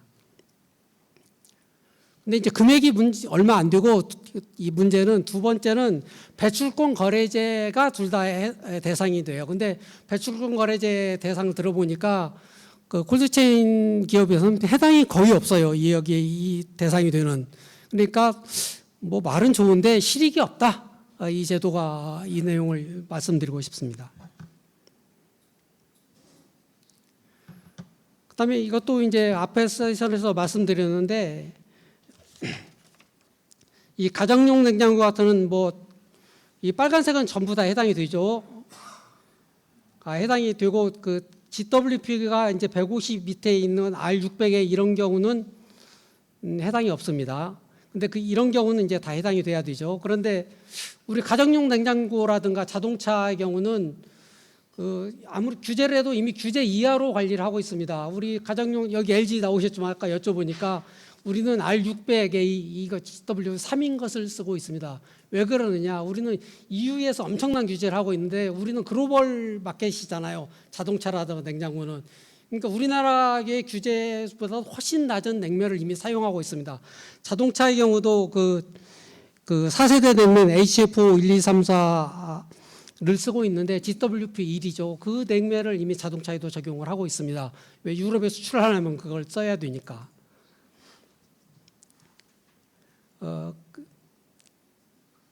그다음에 문제는 이제 이런 쪽이죠. 우리 그 글로벌 경쟁력이 없는 그 우리 내부의 생태계를 가지고 있는 업체들이 다 여기에 해당이 되는데 여기는 이제 다 지원이 필요하죠. 이 설비 개설이 다 거의 많이 요구가 되는데 다 해당이 됩니다. 거의 지금 이쪽에서는.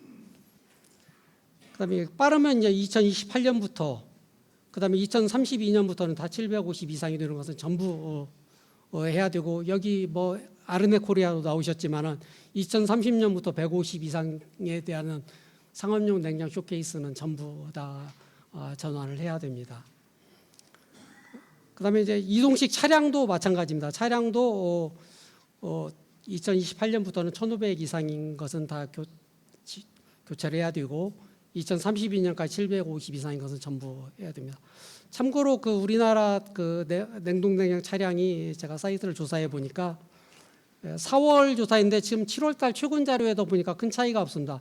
한 13만 5천 대가 우리 냉동 냉장 차량이고 컨테이너 리퍼 컨테이너를 얘기하는 것 같은데 여기는 통계 자료가 없어가지고 제가 자료를 확보를 못했습니다.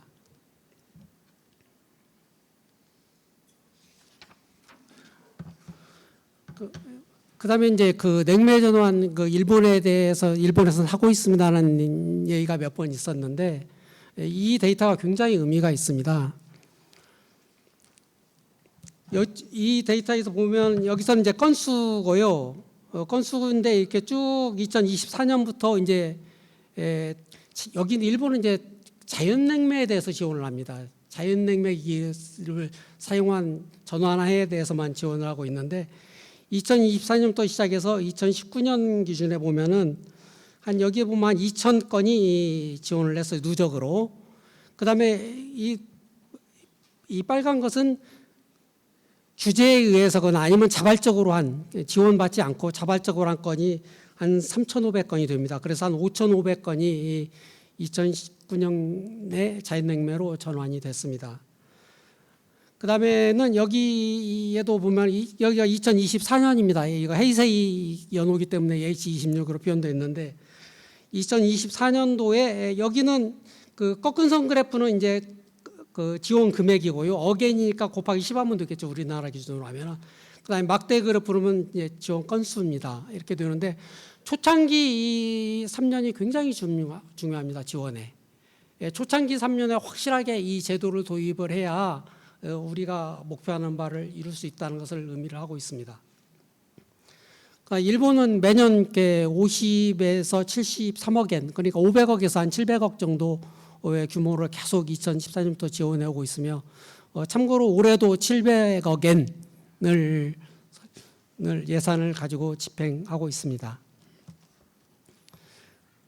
그다음에 밑에 그래프에서 보면은 그 2013년도에는 그 자연에너지 자연냉매를 사용한 게 5%밖에 안 됐는데 2021년에는 52.7%까지 이렇게 늘어남을 알 수 있습니다. 참고로 여기 때는 뭐 보조금 지급 종료 시기 이렇게 써 있는데 아마 그때 중단하려고 한 것 같은데 지금도 계속 진행되고 있습니다. 중단하지 않고.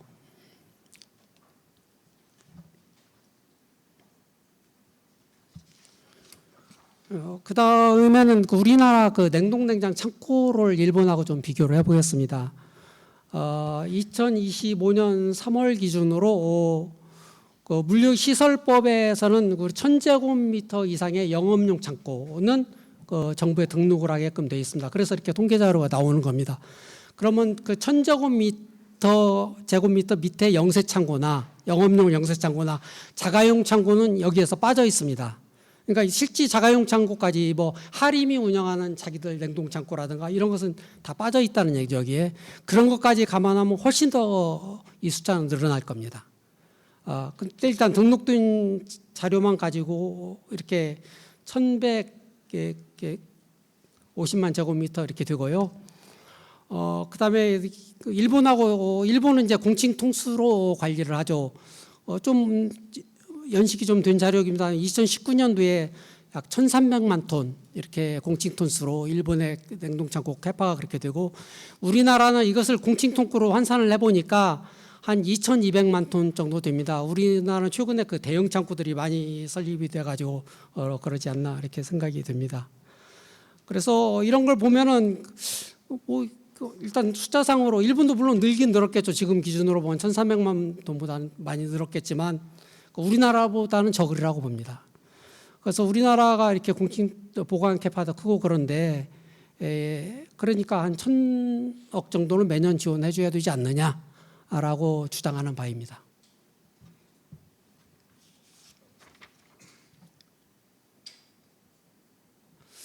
그다음에 우리나라에서 2021년도에 한시적으로 딱 한 해 불 속의 온실가스 감축을 위한 설비 지원 사업을 한 적이 있습니다. 그때 예산이 20억 원으로 그 자연 냉매기로 이렇게 교체할 때 우선 지원하겠다 뭐 이런 내용도 있었고, 일단 저GW 냉매로 사용 기기로 이제 노후화된 기기 15년 이상 노후화된 기기를 저GW 냉매로 사용 기기로 교체할 경우에 지원하겠다라고 해서 한 20억 원 정도로 했는데 제가 알기로는 이게 다 소진되지 않은 걸로 알고 있습니다.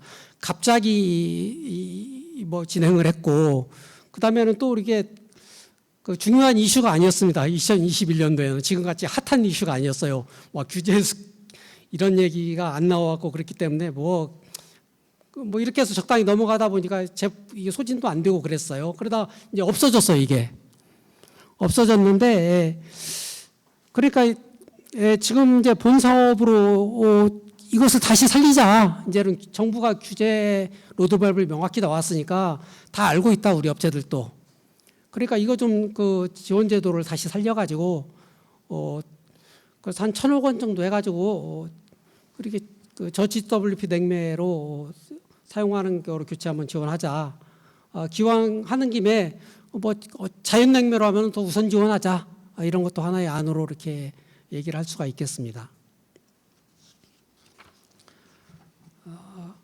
이상으로 그 제가 발표한 내용은 마쳤고 우리 지원 내용은 제가 올해 1월 8일 국회에서 포럼이 있었습니다. 그때는 이제 환경부 과장하고 산자부의 담당자도 이렇게 참석을 해서 이 내용을 계속 주장을 했거든요. 그래서 아마 산자부 쪽에서는 뭐 자꾸 에너지 효율하고 이렇게 관계가 되니까 저희 하는 것보다는 환경부는 이제 GWP만 하면 되잖아요. 에너지와 관계없이 이 부분만 주장하면 되는 거니까 환경부에서 이런 사업을 하나 만들어서 해주시기를 요청드리는 바입니다. 이런 세미나를 통해서 감사합니다.